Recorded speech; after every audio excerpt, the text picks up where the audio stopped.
Muy bien. Bueno, pues continuamos con nuestras sesiones, ¿no? Después de esta conferencia que hemos tenido con el ministro.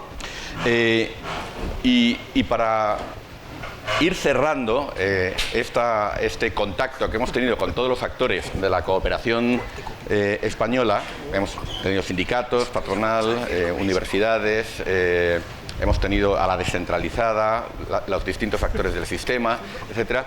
Bueno, hay un conjunto de actores a los que se ha hecho referencia sistemáticamente que están en el origen de la cooperación española. Es más, la cooperación no gubernamental es anterior en la historia de la cooperación española incluso a la cooperación oficial, ¿no? La cooperación oficial aparece en un momento posterior.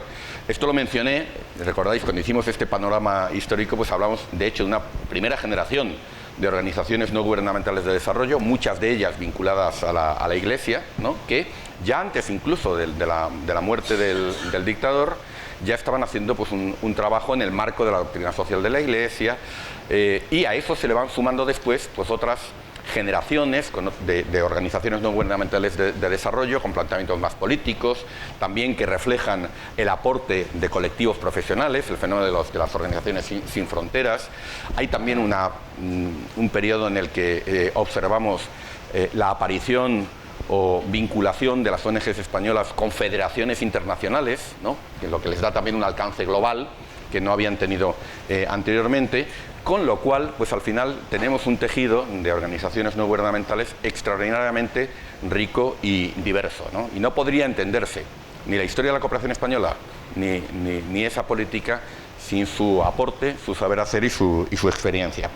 Y para hablar de ello, pues tenemos hoy, la verdad es que un panel extraordinario. Yo quiero daros las gracias, ¿no? a quienes nos acompañáis hoy, y quería presentaros, ¿no? Bueno, pues en primer lugar, Irene Bello, ¿no? Irene Bello es licenciada en Ciencias Jurídicas por la Universidad de Las Palmas de Gran Canaria, máster en Acción Solidaria Internacional de Europa de la Universidad Carlos III de Madrid. Desde 2005, delegada de la Alianza por la Solidaridad en Canarias. Y ha estado vinculada durante más de 15 años a la Junta Directiva de la Coordinadora de ONGD de Canarias. Primero como secretaria, luego como presidenta en el periodo de enero de 2009 hasta abril de 2021. Y como vocal del 21 al 22, ¿no? Ha participado también en la red de coordinadoras autonómicas en representación de la Coordinadora de ONGDs de Canarias y en la actualidad es la presidenta de la Coordinadora de ONGs para el Desarrollo de España, ¿no?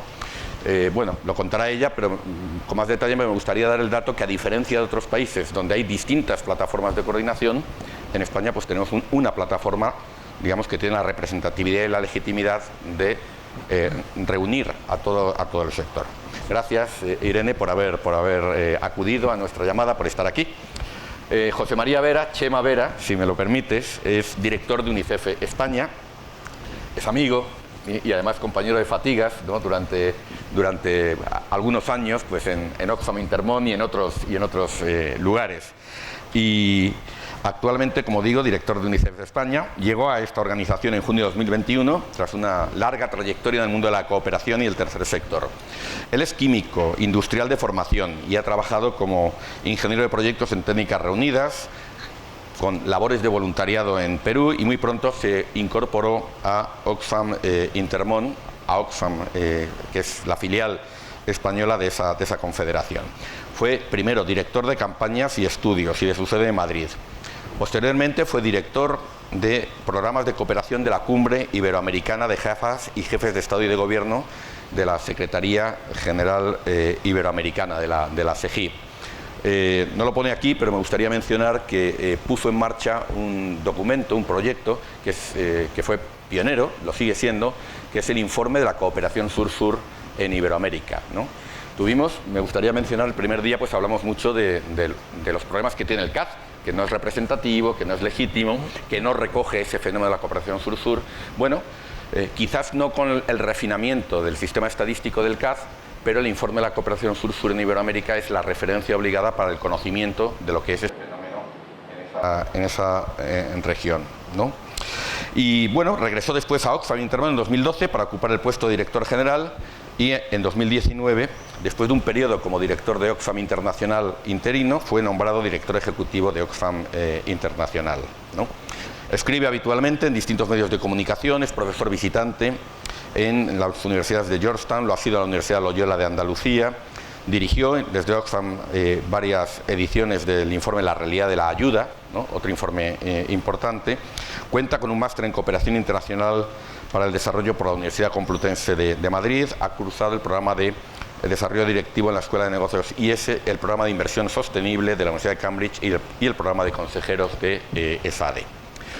Y Frank Cortada, ¿no? Que nos acompaña hoy también, gracias Frank, director de programas de la Confederación Oxfam durante casi 8 años, donde ha liderado los programas de influencia, desarrollo y acción humanitaria en 90 países. Y antes de esa experiencia, Frank Cortada ya formó parte de Oxfam Intermón durante nada menos que 11 años. Empezó con el equipo de captación de fondos institucionales, liderando diferentes puestos de responsabilidad con distintos cofinanciadores hasta asumir la dirección del Departamento de Cooperación Internacional, puesto en el que estuvo durante 4 años antes de ocupar la dirección del conjunto de la organización. Quisiera mencionar también que Oxfam pues, es un interlocutor habitual de la Fundación Carolina. Hemos trabajado mucho juntos, como lo hemos hecho también con la coordinadora en su momento y con Chema, pues en los momentos en los que ha estado también en esas funciones. Y aquí introduzco el comercial, y es que el próximo martes, coincidiendo con la cumbre Unión Europea-América Latina, lanzamos conjuntamente Oxfam y la Fundación Carolina un libro colectivo sobre transiciones justas, que es el resultado de un seminario que tuvimos hace unos meses en Madrid. Y como todo lo que hacemos es en acceso abierto, lo vais a tener en la web. Y bueno, pues va a permitir una aproximación a esa cuestión que venimos discutiendo, ¿no? Esas transiciones, cómo asegurar que son transiciones justas en las relaciones Unión Europea-América Latina. Y aquí ya termino el comercial. Gracias, reitero el agradecimiento y vamos a comenzar, ¿no? con Irene, que nos va a hacer su presentación. Hola. Buenos días. Muchas gracias por la invitación. Un año más, creo que es el segundo o tercer año que vengo. ¿Sí está funcionando? Sí. Ah, perfecto. Sí, ¿no? Muchas gracias y buenos días a todas y a todos. Para mí es un placer estar aquí hoy y estar con amigos y con personas que llevas muchos años viendo. Me han dicho que tengo unos 10 minutos para contarles casi mi vida los últimos 3 años. Va a ser complicado, pero bueno, lo voy a intentar y además sé que llevan toda la semana, con lo cual hay muchas cosas que les sonarán.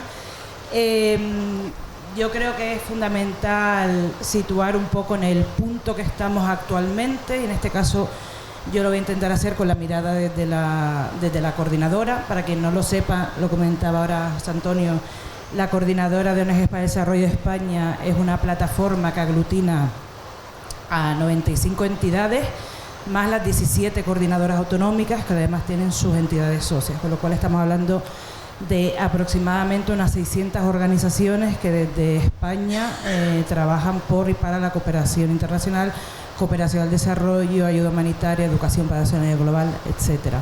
Con lo cual, y como todas conoceremos, pues lo que eso implica de complejidad, de idiosincrasias diferentes, de no es lo mismo organizaciones desde el punto de vista internacional, nacional, estatal, que la más pequeñita que puede haber a nivel local. Y bueno, pues a través de las 17 coordinadoras autonómicas también se intenta llegar a esa realidad de las organizaciones más locales. Como les decía antes, mi intención era situar un poco el momento actual y un poco la foto actual y donde nos encontramos.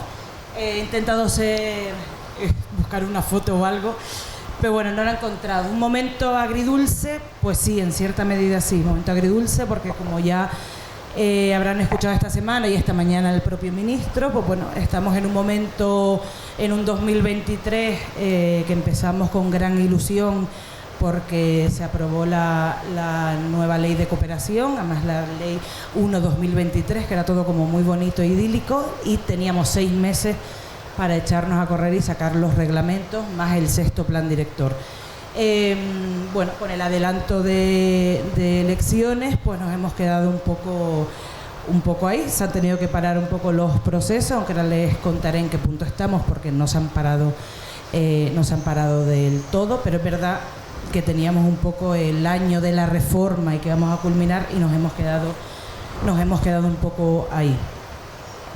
Para entender también este momento agridulce, yo me imaginaba un poco como las películas que te dicen 4 años antes o 4 o 5 años antes y dónde veníamos, y por qué sí era ilusionante para nosotros todo este proceso. Bueno, pues veníamos de lo que denominábamos la década perdida de la cooperación.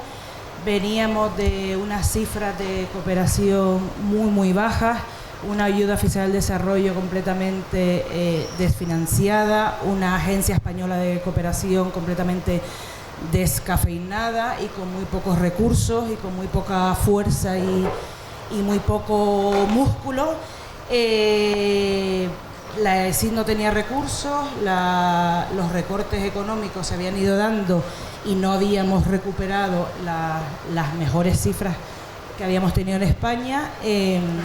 Y bueno, y desde el sector de las organizaciones, pues muchos años insistiendo y muchos años haciendo incidencia para ir recuperando esa cooperación y ir recuperando también un poco esa marca España, que para nosotros debería ser la cooperación realmente, y situar a España donde se merece y donde corresponde a nivel del resto de países europeos en cooperación internacional. En las elecciones anteriores pues entra un gobierno donde desde la precampaña pues ya se empieza a trabajar mucho y a hablar mucho de esa nueva cooperación y de la reforma de la cooperación y la cooperación transformadora que necesitamos. Y bueno, y empezamos a trabajar, son las elecciones anteriores, y empezamos a trabajar con esa mirada de recuperar y refortalecer esa nueva cooperación transformadora. He puesto ahí, pues claro, llega la COVID, Ucrania, es verdad que se dan diferentes momentos. Yo en mi caso empiezo la presidencia de la coordinadora completamente en online, en teletrabajo y en aislamiento como todo el mundo.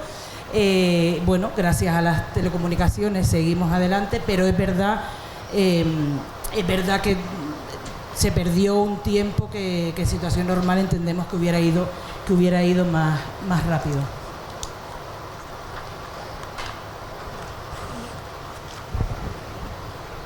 Bueno, entonces desde Coordinadora ya retomamos otra vez todas las conversaciones, retomamos toda nuestra incidencia política, nos sentamos con el gobierno y empezamos a visibilizar lo que era nuestra visión de esa nueva cooperación que queríamos, ¿vale? Esto a través de muchos, además, seminarios web, mucho en online. Gracias al online pudimos seguir adelante. Y bueno, básicamente, para que se entendiera, acabamos un poco, la imagen era un árbol, que era, nosotros a través del árbol explicábamos un poco lo que nosotros entendíamos que necesitábamos de esa nueva cooperación. Un árbol donde las raíces, era donde necesitamos que las raíces de la cooperación fueran raíces enraizadas en lo local, en la ciudadanía. Necesitamos una ciudadanía fuerte, comprometida. Necesitamos, para que eso pase, que luego hablaremos como sociedad civil, que se generen los entornos favorecedores para que eso pase y para que la ciudadanía pueda participar activamente de todo esto. Necesitamos también reforzar el papel de la ciudadanía en los países con los que trabajamos y en el sur global. Necesitamos también trabajar con ellos y escuchar realmente lo que viven y lo que necesitan y anhelan y lo que demandan desde esos países. Y necesitamos, como raíz básica de todo este cambio, necesitamos una nueva ley de cooperación que no necesariamente implicaba en este caso que la ley anterior no sirviera para nada, simplemente que la ley era del 98, en su momento trabajada y aprobada también con un amplio consenso de todos los partidos menos uno, como ha pasado en esta, pero del 98. Necesitábamos actualizarnos, necesitábamos entender que el mundo está cambiando y estamos en continuo movimiento y había que actualizarla. Entonces las raíces nos daban esa seguridad, el tronco para que esto pudiera hacerse, pues era fundamental el presupuesto, que era fijar de una vez el 0,7% como demanda social y demanda de la sociedad civil desde hace muchos años. Y por supuesto una arquitectura reforzada, una arquitectura de la Agencia Española, una arquitectura de la acción exterior española que estuviera reforzada, y luego las ramas, que más o menos iba a ser en nuestra cabeza era como el contenido de qué tenía que ser, cómo tenía que ser esa cooperación, ¿vale? Las ramas las resumimos en su momento en las 7 Cs, que son, pues queríamos que fuera una cooperación coherente con el resto de políticas, que fuera feminista y catalizadora, que fuera cuidadora con el medio ambiente y con el planeta, con lo cual que fuera ecologista, que fuera comprometida con las crisis y emergencias climáticas, que estuviera conectada a la ciudadanía a través de la educación para la ciudadanía global, que fuera compartida con las cooperaciones descentralizadas, que es un valor fundamental de nuestra cooperación, y que fuera una cooperación cognitiva que aprende y que innova y que aprende del resto de socios con los que trabajamos. Pues esto fue un poco nuestro punto de partida en el 2019-2020, muchas horas dedicadas, muchos espacios donde hablamos de todo esto y de nuestra visión de la cooperación. Esto era más o menos en qué se basaban los ejes y los pilares de ese árbol que les he contado. Y entonces ya entramos en el maravilloso, interesante proceso de lo que ha sido la reforma, ¿vale? Aquí está un poco en resumido, no se lo voy a decir todo, pero para que se entienda que para llegar a la ley que se aprobó en febrero de 2023 estamos hablando de casi 2 años, año y medio largo, de tramitación, diferentes fases de Congreso, de las comisiones de cooperación del Congreso y del Senado, de fases de consultas públicas, de enmiendas, de aportaciones y demás. En todo este proceso pues hemos trabajado muy activamente, dando mucho seguimiento. En concreto, las 4 personas que estamos aquí hemos dado mucho seguimiento a todo el proceso. Y pues finalmente, bueno, ponen en nueva ley en otoño, verdad que dio una segunda vuelta, y finalmente en febrero es cuando se aprueba la ley 1/2023. Súper brevemente, aunque esta mañana también el ministro ha hecho alusión a ella, puede ser que no tengamos en todo el mismo enfoque, pero bueno, creíamos que también es justo poner en valor lo que supone esta ley, y desde Coordinadora cómo la consideramos. Creemos que es una buena ley, creemos que ha habido avance, yo no sé cuántos borradores han pasado por nuestras manos, y ha sido un trabajo muy participado, y se ha podido incidir, se ha podido trabajar, se ha podido aportar y se ha tenido en cuenta. No solo es importante e interesante que te escuchen, sino que además te escuchen, lo valoren, lo analicen y se incorpore. Así, en pinceladas muy generales, valoración de Coordinadora es positivo. De todo lo que les conté antes, que es un poco nuestro punto de comparación con nuestro árbol, pues por ejemplo, la ley menciona el 0,7%, llegar al 0,07% en el 2030. En la ley se habla de la coherencia de política como un eje vertebrador también de la cooperación internacional. Se incluye aspectos para nosotros necesarios en la propia ley, como el enfoque feminista y el enfoque ecologista. Además se reconoce con mucho más poder la educación para la ciudadanía global, poniéndolo al nivel de la acción humanitaria y de la cooperación como los 3 pilares de la cooperación española. Se alinea, como no podía ser de otra manera, con compromiso internacional y con la Agenda 2030, en toda la lógica también de esa coherencia de políticas y los compromisos multilaterales. Se integra la cooperación financiera dentro de la cooperación española como una de las herramientas más, pero no como un ente aparte, sino dentro de la lógica de la cooperación. Se reconoce a la sociedad civil y a las organizaciones de la sociedad civil como actor fundamental.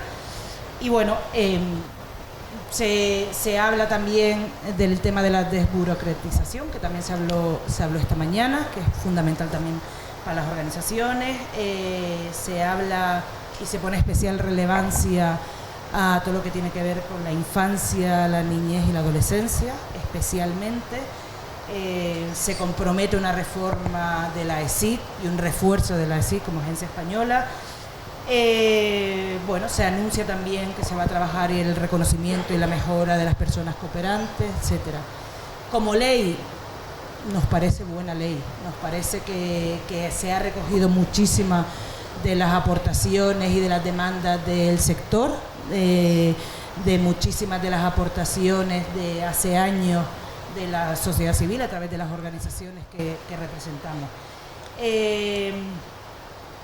El agridulce, es inevitable decirlo, pues el agridulce es que nos hemos quedado un poco ahí, nos hemos quedado un poco en que tenemos una ley buena y bonita, iba a decir barata nada, que nos ha costado, pero que hay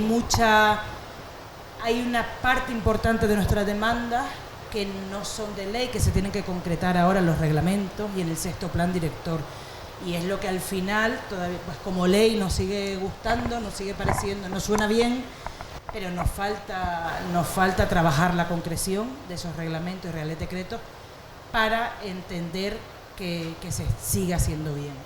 Y bueno, pues eso nos pilla en un contexto político delicado, con unas elecciones.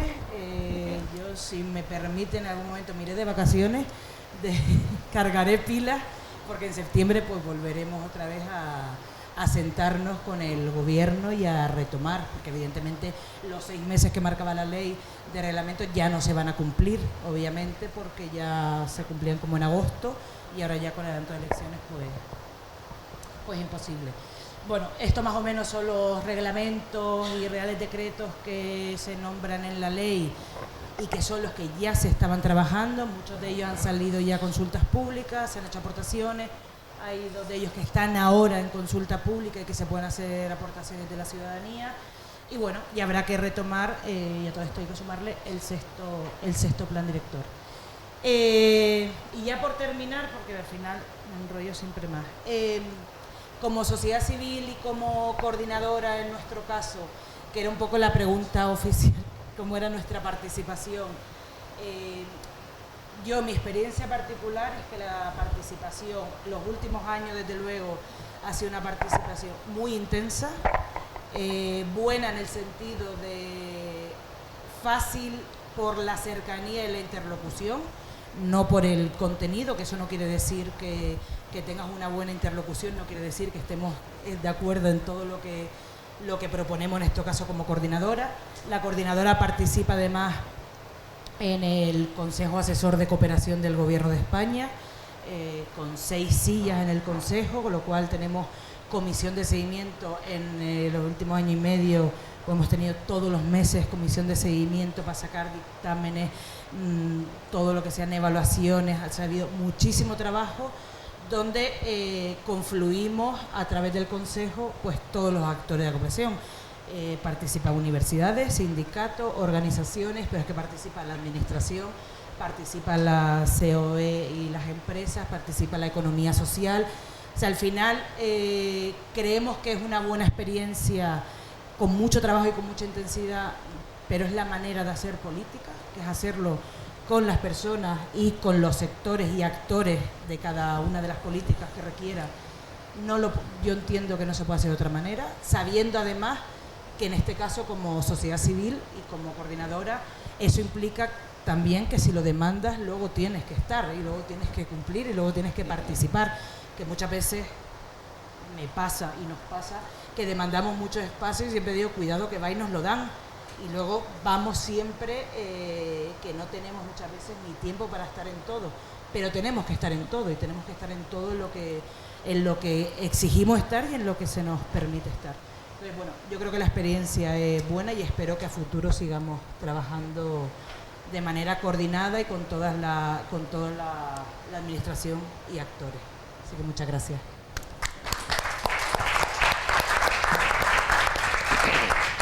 Muy bien. ¿Qué más? Muy bien. Pues ¿Se oye? ¿Sí? Sí. Fenomenal. Pues nada, pues muchas gracias y es un gusto estar en este rato y en estos cursos y con estos amigos, amiga, en el panel para conversar un rato y que luego pueda haber preguntas, ¿no? Tras lo que ha hecho Irene de un cierto marco, yo voy a poner algunos énfasis en algunas cosas sobre el rol y sobre el presente futuro. Cierto que hemos tenido un espacio para la participación alto en la conformación de la ley y en general en lo que ha sido estos últimos años de la política de cooperación, y es cierto que nos sentimos con un nivel de satisfacción sobre el marco legislativo alto, a sabiendas de que es una ley. Y una ley luego, pues si no, como estaba diciendo Irene, si no se plasma en cambios efectivos, en la institucionalidad, en los presupuestos, pues se queda en una ley. Hay tantas leyes que no han llegado a ser prácticas, muy especialmente aquellas que no están tanto en el ámbito de la regulación de lo que se puede o no se puede hacer, sino del impulso a una cierta política pública, como es el caso. Yo lo primero que diría sobre el rol, y para mí, o sea, podría decir luego otras 7 u 8 cosas más, pero hay una gradación. Esto creo que es el factor 1 y a mucha distancia están otros que pueden ser algo más estratégico, tácticos de nuestro hacer, ¿no?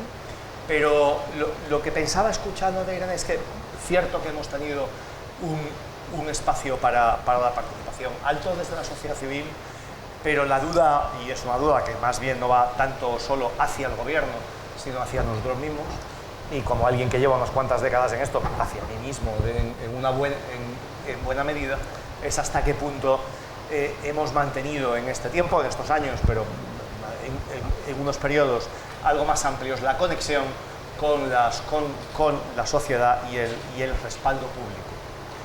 Y francamente creo, si soy honesto, creo que hemos perdido pie. No hemos perdido pie en términos porcentuales. O sea, España sigue saliendo como uno de los países donde hay un respaldo, los países europeos, donde hay un respaldo mayor a la solidaridad internacional, puesto de una cierta manera, con 3-4 preguntas, se lo hagas en el entorno de más de un 70% en casi todos los casos. Pero hemos perdido profundidad. Y esto sí es un hecho. Y esto ha sido como una cierta erosión con el paso del tiempo. Por lo tanto, esa sensación un poco cuando te sales fuera de que el debate sobre la ley de cooperación puestos ha sido extremadamente sectorial, ha sido nuestro, de quienes estamos aquí. Ha habido una conexión, incluso a veces intencionada, decir, mira, pues va a ser más fácil conseguir consenso si no se abre esto como un punto de agenda político-pública, vamos a hacerlo un poco entre los interesados en ello, y al final sale un producto que es bueno, que no es una revolución, pero sí es una reforma interesante. Pero tampoco se ha hecho ese ejercicio que en alguna medida, y salvo crisis humanitarias extremadamente severas, seguramente se está perdiendo como respaldo a una política pública. Y no hablo solamente en el espectro político de partidos de la derecha o de una extrema derecha, porque creo que puede pasar un poco de una forma algo más amplia. Hay un menor peso de lo internacional en líneas generales y de la cooperación en el ámbito parlamentario, lo hay en ámbitos políticos, se sigue haciendo, se ha crecido en estos últimos años, ha habido una clara apuesta de renovación y de rehacer en estos últimos 3-4 años, pero hasta qué punto ha trascendido a otros espacios creo que no es suficiente, y no ha revertido esa tendencia, que es una tendencia global, que sí sentimos de una forma que no somos los únicos que lo podríamos frenar, no somos Superwoman ni Superman, aún, pero estamos en ello, pero en fin, aún queda algún paso, pero de poderlo, pues de ser quienes pongan muros o que pongan otras vías para poder llegar a ese respaldo público. Y digo que es una tendencia, digamos, global, a la localización, a la domesticación, a que el interés queda con lo más cercano. Primero los nuestros en el extremo, pero también primero el rehacer la agenda local por la justicia social, y a partir de ahí empezamos a ver esto cómo conecta con la arena internacional. La conciencia de reto global, de bien público global, de que estamos juntos. Algo se recuperó con la pandemia por la salud global, algo permea con el asunto climático, pero no tiene la contundencia que sería necesaria, ni tampoco creo que tenga ese respaldo que hace un par de décadas podía haber sobre una política de solidaridad global como debe ser la de cooperación. Por lo tanto, estoy extendiéndome en esto porque creo que es crítico. Y lo es por la segunda cara, porque la cara es una cara mayor. La política de cooperación internacional, además de ser la que actúa en situaciones críticas, la que responde a ese desafío solidario de justicia global, sostenible, con enfoque de género, lo que sabemos es la que plasma la defensa del consenso internacional sobre derechos humanos, de las convenciones y de los pactos. Y esto, que era un given hace, no sé, 5 años, 7, no hace tanto, ahora no lo es. Y ambas son caras de una misma moneda. Ahora hay un ataque frontal a los espacios de participación, a las libertades civiles, que pasan diferentes grados según el punto de partida, según región, pero que lo sentimos. Eso sí lo vemos nosotros en cada... Lo hemos hablado en Oxfam 80.000 veces, lo sentimos, y se siente en UNICEF, siendo Agencia de Naciones Unidas, pero como las tácticas, cómo tienes que ir buscando, cómo de quien toca aprender es de cómo actuar en países de contexto cerrado. Este es el new normal de donde, cómo actuamos, cómo tenemos programas, cómo incluso influimos sobre una política pública en países que no son de democracia abierta, liberal y a la que estamos acostumbrados, y esto pasa con una frecuencia mayor. Ese ataque, yo si lo centro desde el lado UNICEF, estábamos hablando ahora de decir, bueno, ¿cuáles son los mensajes nucleares? Y el nuclear es la Convención sobre los Derechos del Niño, que siempre lo fue, pero que quizá no lo ha sido tanto, o no lo fue tanto como debe serlo ahora. Es volver a los básicos, a los elementos fundantes, que a partir de los cuales se ha construido una agenda, se construyen unas instituciones, se construyen unos acuerdos, y hay una esperanza de futuro de la humanidad en la sostenibilidad, en la equidad y en la justicia. Y ha tenido toda una trayectoria. Pero es que hay voces en este país, no hace falta irse lejos, que dicen que si no se puede hacer lo que se cree que se debe hacer con los menores migrantes porque hay una convención que lo impide, habrá que salirse de esa convención. Vale, no es el mainstream aún, pero esto no estaba antes. Entonces, yo creo que este es la tercera fuerza en el Congreso. Y luego podemos hablar de otros 5 roles, de las relaciones con el ámbito gubernamental, sobre los reglamentos, sobre las subvenciones, y sobre esto hablo en un segundo turno, si hay, o si no, cuando haya preguntas, o sobre las relaciones con el propio gobierno, los grandes programas, la parte de estrategia, las alianzas multiactor, cómo nos relacionamos con la cooperación financiera, una mayor horizontalidad y la descolonización. Todo esto está fenomenal, y hace falta hablar de ellos. En estos 2 pilares básicos que se miran el uno al otro, creo que tenemos un panorama a una década vista que no es precisamente fácil y que es de un riesgo alto. Y por ahora basta. Muy bien. Pues nada, siguiendo el hilo, empiezo por una cosa que decía Chema y que me parece muy importante. Chema hablaba de que si hace una década había una mirada internacionalista de la realidad, ¿no? Nos preocupaba lo que ocurría en el mundo, eso cada vez pasa menos. Y es contraintuitivo porque es que el mundo está peor que hace 10 años. Efectivamente, hay elementos de mejora. O sea, los que llevamos un par de décadas casi 3 décadas ya en esto de la cooperación, hemos visto mejoras, efectivamente, hemos visto mejoras en la pobreza extrema, ¿no? Cuando yo empecé eran 1.900 millones de personas en situación de pobreza extrema, ahora son 720.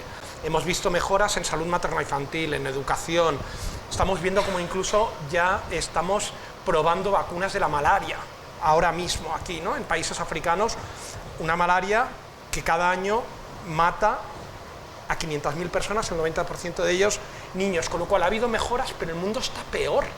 El mundo está peor que hace 10 años, cuando hablamos de cosas tan básicas como acceso a salud, 3.000 millones de personas, acceso a agua potable, 2.200 millones de personas sin acceso a agua potable, niveles de subsistencia económica, la mitad de la población mundial sobrevive con menos de $5,50 al día.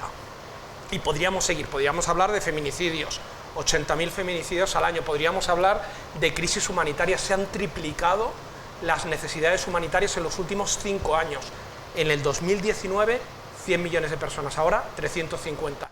Con lo cual, el mundo está peor que hace una década, pero la mirada y el interés de la comunidad internacional y de la sociedad es muy hacia adentro, desde casi un egoísmo ilustrado de lo mío primero, ¿no? Y eso es muy contraintuitivo. Y eso en un momento que, como decía Chema, trabajar en el mundo de la cooperación, trabajar en la lucha de derechos, se convierte en un ejercicio de valientes, no aquí en España, no aquí en España hasta ahora, pero cuando yo pienso en las socias locales con las que trabajamos y pienso en lo que nos dice una institución como Civicus, que nos alerta de que el 82% de la población mundial vive en contextos de opresión o de represión, trabajar en la lucha de derechos en muchísimos de estos países significa ponerse en el punto de mira, significa arriesgar tu vida, significa estar siempre con un pinzamiento ahí en el estómago de si voy a tener que salir del país rápidamente porque mi vida está en riesgo, ¿no? Lo hablábamos con José Antonio, salía ayer un artículo en La Vanguardia, me parece, que hablaba de que llevamos 5 años consecutivos donde crece el número de países con autoritarismos y que ya está por delante el crecimiento, la velocidad de crecimiento de los autoritarismos respecto al número de países que busca una senda de la democratización, ¿no?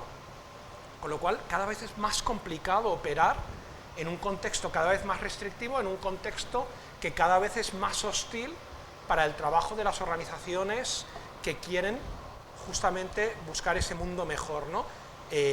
Podríamos hablar de activistas, hablabais vosotros de la lucha por la justicia climática.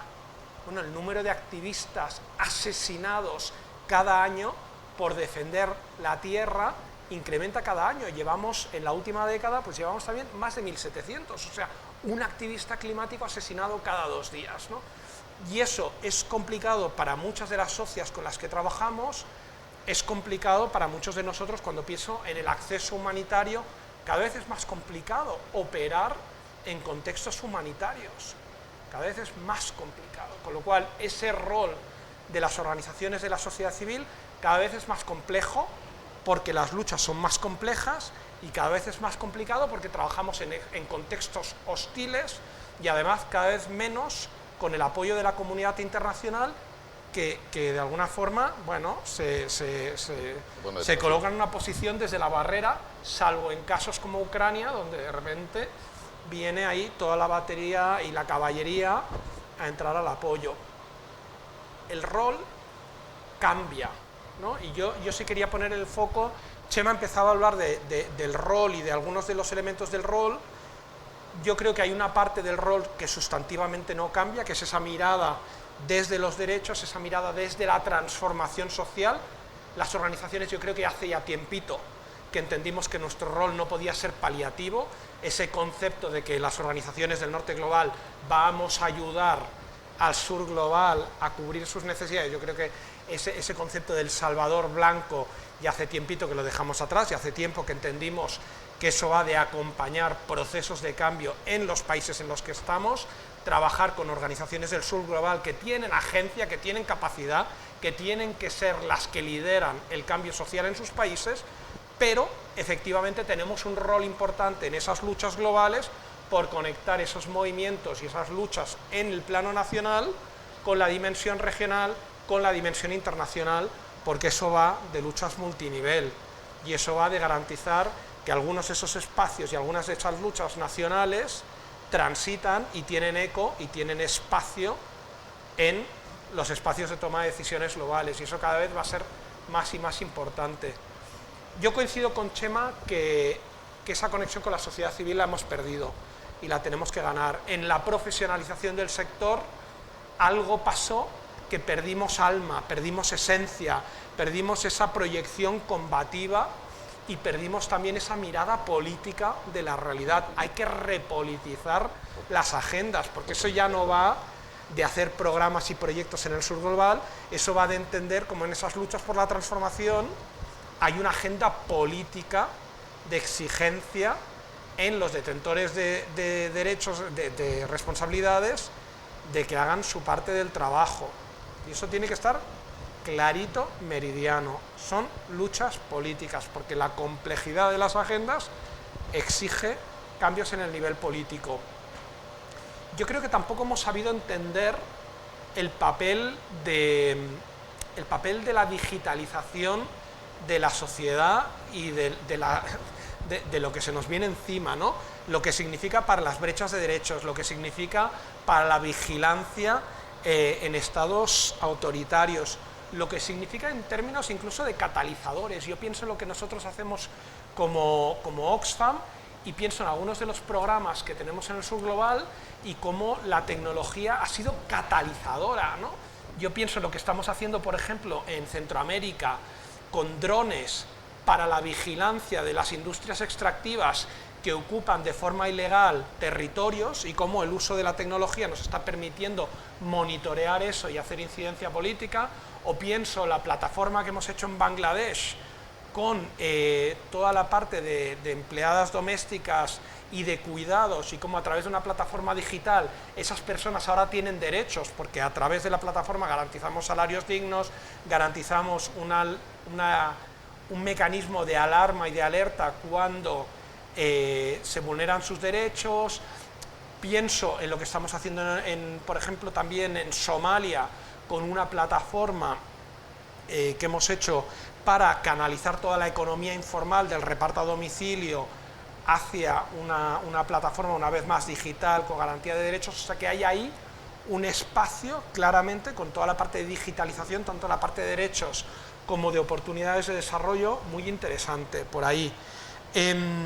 Chema hablaba de la horizontalidad y yo coincido. Yo creo que hay ahí un reto tremendo para las organizaciones en trabajar desde la horizontalidad, desde una mirada descolonizadora, de cómo las organizaciones del sur global son las que toman el liderazgo y el relevo, y eso no es baladí, porque eso tiene multiplicidad de retos para las propias organizaciones, en términos de cultura institucional, en términos de flujos de financiación, en términos de incidencia política, y veo aquí a nuestras compañeras de la unidad de ONGDs, ¿no?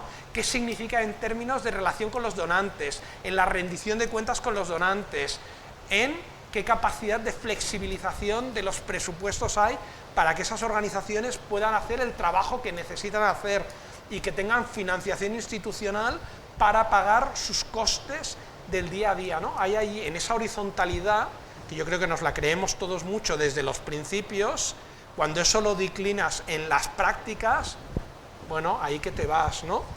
Chema hablaba también del trabajo en coalición y a mí me parece esencial que salgamos de nuestros espacios de confort y que trabajemos en coalición entre nosotras, pero con otros actores, porque la magnitud de los retos que tenemos por delante es mayúscula y no nos la vamos a acabar solitos.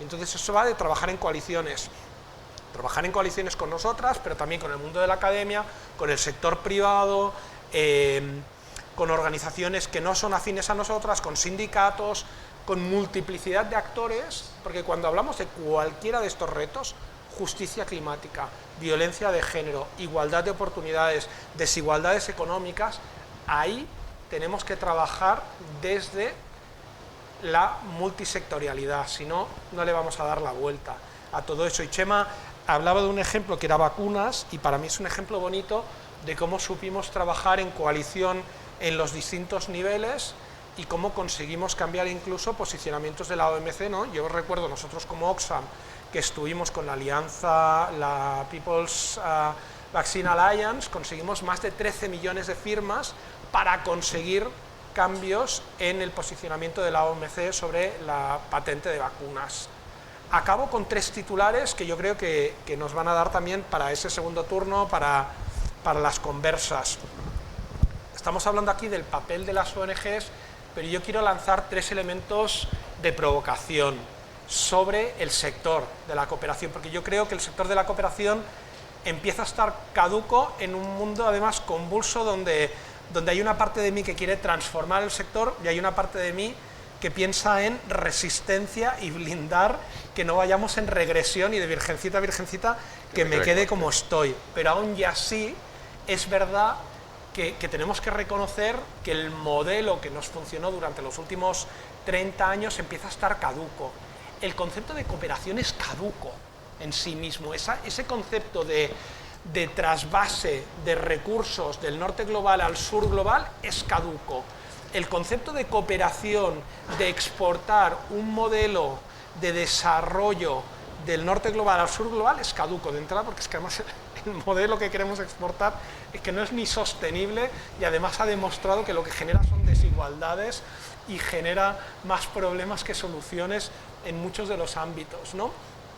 Y es que además es caduco porque lo que estamos viendo es que los retos que tenemos por delante no son retos del sur global, sino que justamente la Agenda 2030 ya lo que nos decía es no, los retos están en el norte global y en el sur global, y esto va de que todo el mundo se transforme. Entonces, hay algo ahí en el concepto de la cooperación en sí mismo que hay que transitar y que hay que retarse y hay que transformarse. Y Irene ya apuntaba algunos elementos, ¿no? Cuando uno piensa en Agenda 2030 y ya piensa en esa transformación colectiva, coherencia de políticas a lo grande, no coherencia de políticas en la cooperación clásica, no, coherencia de políticas de qué significa en términos de debida diligencia, qué significa en términos de un pacto nacional para la transformación ecológica, qué significa en el trabajo empresarial a nivel internacional, muchos de esos elementos. El segundo elemento es de financiación, porque aquí estamos todas queriendo defender la ODE, pero yo os diría, pero si la ODE, primer spoiler, la ODE, que la pactamos en Bretton Woods ya hace 75 años, es que ni hemos cumplido los compromisos, es que si sumamos en aquel momento dijimos 0,7%.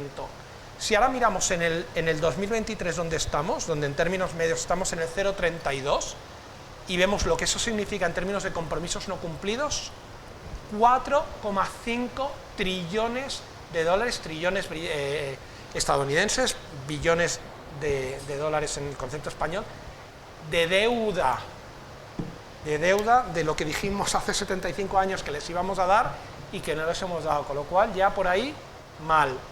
En términos de flujos financieros, si es que es el chocolate del loro, la ODE, si los flujos financieros van por otros lados, van por deuda, van por los SDG, van por muchos otros lados, con lo cual, si queremos realmente garantizar que existe la financiación necesaria para que esos países que llamamos empobrecidos o en vías de desarrollo puedan transitar y conseguir ser países donde hay igualdad, donde no hay desigualdades, donde todo el mundo tiene oportunidades para vivir y desarrollarse, la ODE no es el mecanismo.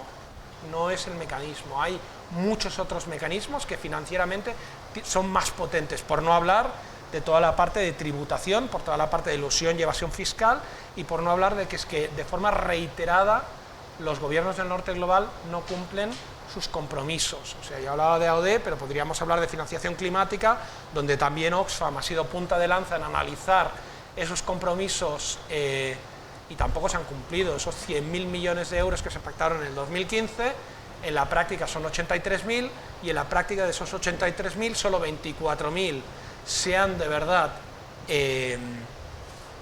implementado y enviado a esos países, y además la mitad son préstamos, con lo cual es que mal por todos lados.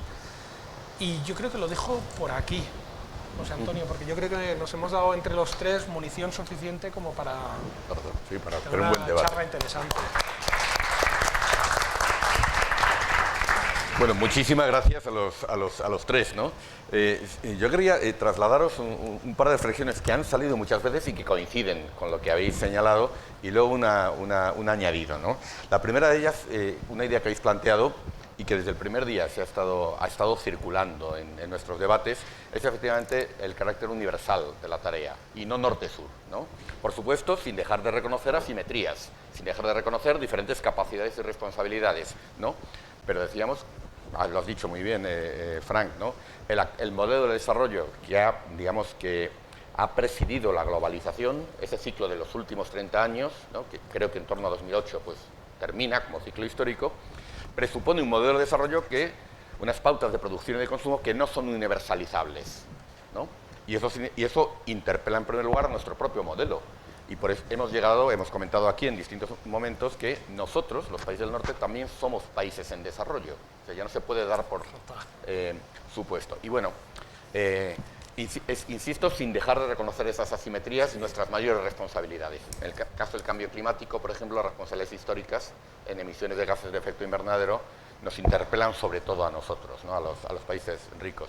Entonces esa es una reflexión que efectivamente obliga a repensar todo. Pero claro, en otros muchos aspectos, desigualdad, la igualdad de género, que es una problemática que también es nuestra y a donde más ahora hay amenaza de retrocesos, ¿no? Entonces, claro, implica pensar en términos de alianzas y de una repolitización de la agenda, no en el sentido partidista, ¿no? Sino en un sentido mucho más profundo. La otra cuestión que habéis señalado y ha aparecido es que, a ver, reivindicamos el 0,7 porque no se ha conseguido, pero obviamente la discusión sobre la financiación del desarrollo también hay que repensar muchas cosas. Bueno, la ayuda se dijo con la Declaración del Milenio, se volvió a insistir con la declaración, con los ODS y la Agenda 2030, ¿no? El famoso from millions to billions, ¿no? y ahora to trillions. Son tales las necesidades de inversión social en infraestructura para el desarrollo sostenible, resiliente, las de la transición energética, que pasan, por supuesto, por cambiar nuestro modelo, pero también por hacer frente a los millones de personas que tienen acceso seguro a la energía eléctrica, por ejemplo. Son tales las necesidades de inversión que, evidentemente, con la financiación pública, el 0,7, nada, pero tampoco con la financiación pública en nuestras economías. Entonces, la solución que se está dando, es el famoso, por lo menos desde Europa, es el famoso de-risking, utilizar el dinero público para apalancar recursos privados y darle el protagonismo a las empresas privadas. Bueno, bienvenido sea. Bien, hay que decirlo alto y claro, no es suficiente. O sea, con el paradigma que hay en materia de financiación del ciclo o sea, no se puede hacer la transición con los niveles de endeudamiento que hay, y hay un trilema imposible, lo tenemos en Europa, lo hay en los países en desarrollo, entre unas necesidades ingentes de inversión, unas exigencias de sostenibilidad de la deuda que nos están recordando cada 2 por 3, y además la pretensión de que eso lo haga cada país por separado. Las tres cosas no se pueden tener. Y en Europa, y nuestra discusión sobre las reglas fiscales es esa, pero especialmente la financiación del desarrollo. Y el tercer añadido, que ha sido yo creo que muy sugerente, que habéis planteado y que está flotando. Con alguno de vosotros he intercambiado esta conversación, me ha recordado lo que habéis dicho, un librito del que hemos hablado, que es, y que yo recomiendo vivamente, ¿no? Que es de una filósofa que se llama Marina Garcés, y se llama Nueva Ilustración Radical. Es un opúsculo, se lee en 2 horas. La primera lectura, luego hay que volver a ese texto, ¿no? Un librito, pero a mí me parece extraordinario ese libro. Y Marina Garcés plantea esta idea. Vivimos, dice, utiliza esta metáfora, vivimos en un momento, la condición del ser humano, nos dice en este momento, es una condición póstuma, en el sentido que hemos dado por muerta la idea de progreso. Entre otras cosas porque teníamos una idea de progreso que no funciona, ¿no? La idea de la modernidad liberal que pasa por la globalización, sabemos que no es viable, y además esa racionalidad ha generado monstruos, ¿no? El cambio climático, el planeta inviable, brechas sociales que no podemos abordar, y además un malestar social del que surgen los monstruos de Gramsci, ¿no? Los Trump, los Bolsonaros, los Putin, los de aquí también, ¿no? Etcétera. Dice, pero claro, la tarea aquí, ¿no?, es repensar la idea de progreso, porque sin ella no hay esperanza, no hay agencia. Si no, la condición póstuma es que cada cual se refugia en lo que tiene y trata de preservarlo para sí. Mamacita, mamacita, que me quede como estoy, ¿no? Entonces, hay que recuperar la esperanza, hay que recuperar la utopía como factor, pero tiene que ser hay que recuperar una idea de progreso reflexiva, que sea muy consciente, que sea crítica de los desastres que hemos hecho en nombre de esa idea de progreso, ¿no? Porque efectivamente hemos mejorado, ¿no? Esto es la visión Pinker, ¿no?, de que el progreso humano avanza, pero al mismo tiempo el mundo está, y sobre todo las expectativas de futuro son, en fin, Black Mirror, son distopía ecológica, son, en fin, ¿cómo se llama esta otra? O sea, The Last of Us, ¿no? Incluso las series dan una idea de dónde estamos. Years and years. Exactamente, ¿no? Bueno, no me extiendo más, pero yo creo que nos han dejado desde una reflexión desde lo que es el rol de las ONGs. Las ONGs están enraizadas en la sociedad y por lo tanto tienen que ser, se me ocurre lanzar esta idea, ¿no?, tienen que ser vehículos justamente de progreso, de esa idea de progreso y de esperanza y de movilización en función de eso, nada menos, ¿no? Bueno, pues ya está, ya me he extendido demasiado, así que vamos a abrir el turno, ¿no?, porque tenemos desde luego yo creo que muchos elementos para tener una interesante conversación. Por favor.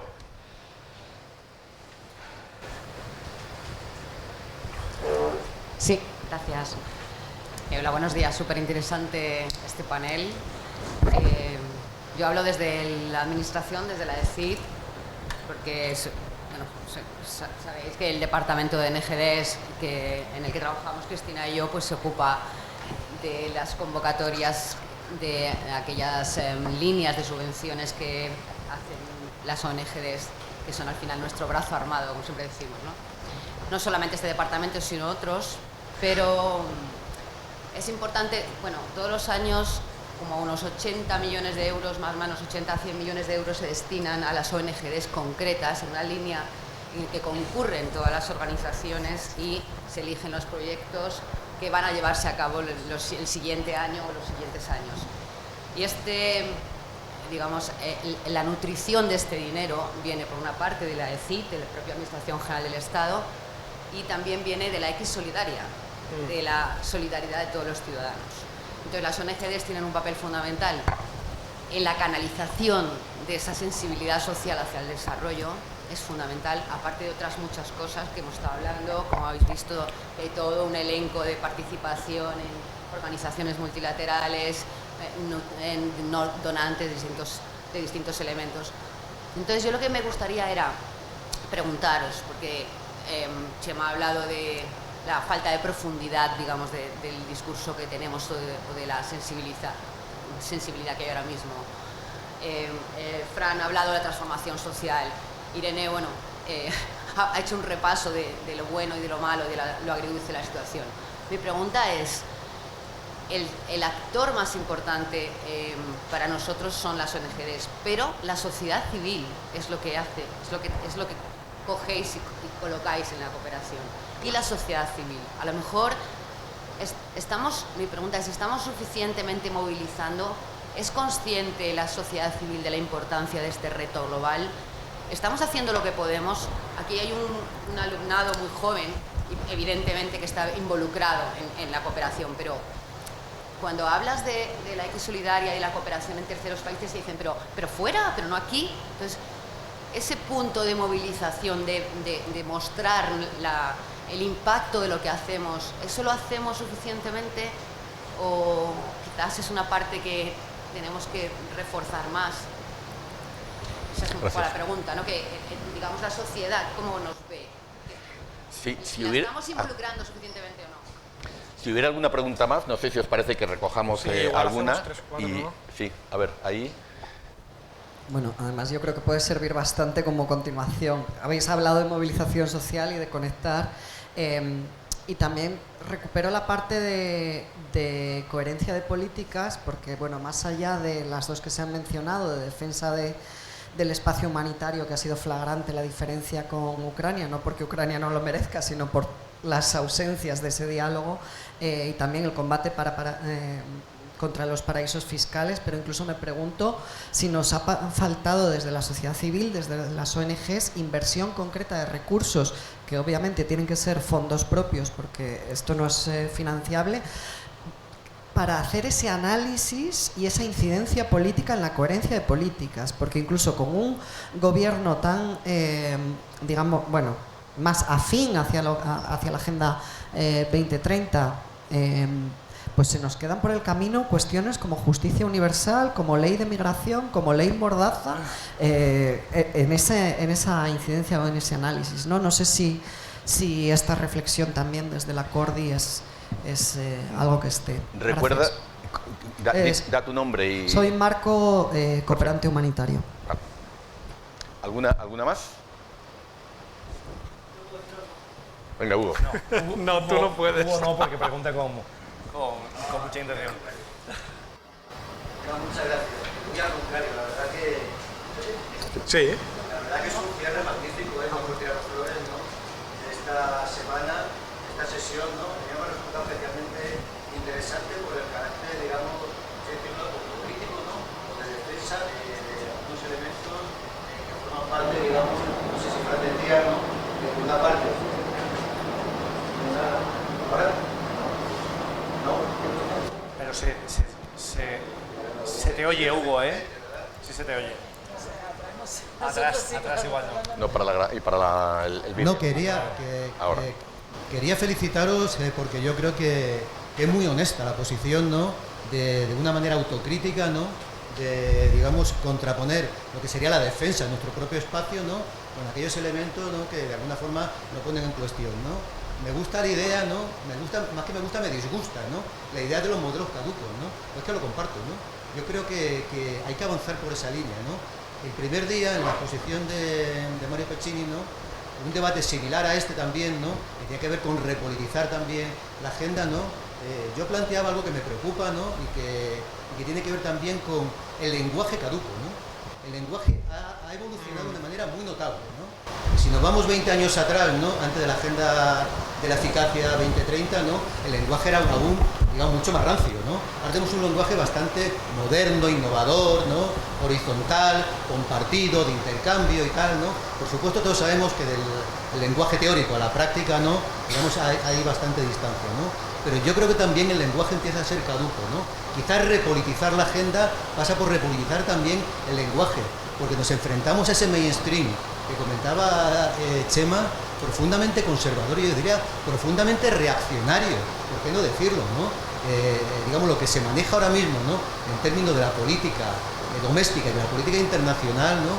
Es profundamente individualista, ¿no? Toca también, ¿no? Batallar por esa repolitización y por, de alguna forma, también innovar en el lenguaje, ¿no? Yo creo que nos estamos quedando atrás, ¿no? Y somos efectivamente, un colega chileno decía algo así como aquello de predicar en el coro, ¿no? Lo que nos lo contamos entre nosotros, ¿no? Y esa llegada, ¿no? Digamos, a la sociedad pasa también, en mi opinión, por repolitizar también el lenguaje. No sé cómo lo veis. ¿Quién quiera comenzar? Si es Irene, hay que pasarle el micro. Voy a empezar por el final porque lo tengo más fresco. Claro, yo pensaba ahora, claro, está bien curioso, o sea, lenguaje caduco, cuando muchas veces desde las organizaciones seguimos hablando de que la sociedad ni nos entiende. O sea, se nos ha caducado el lenguaje que no hemos conseguido ni que nos entiendan.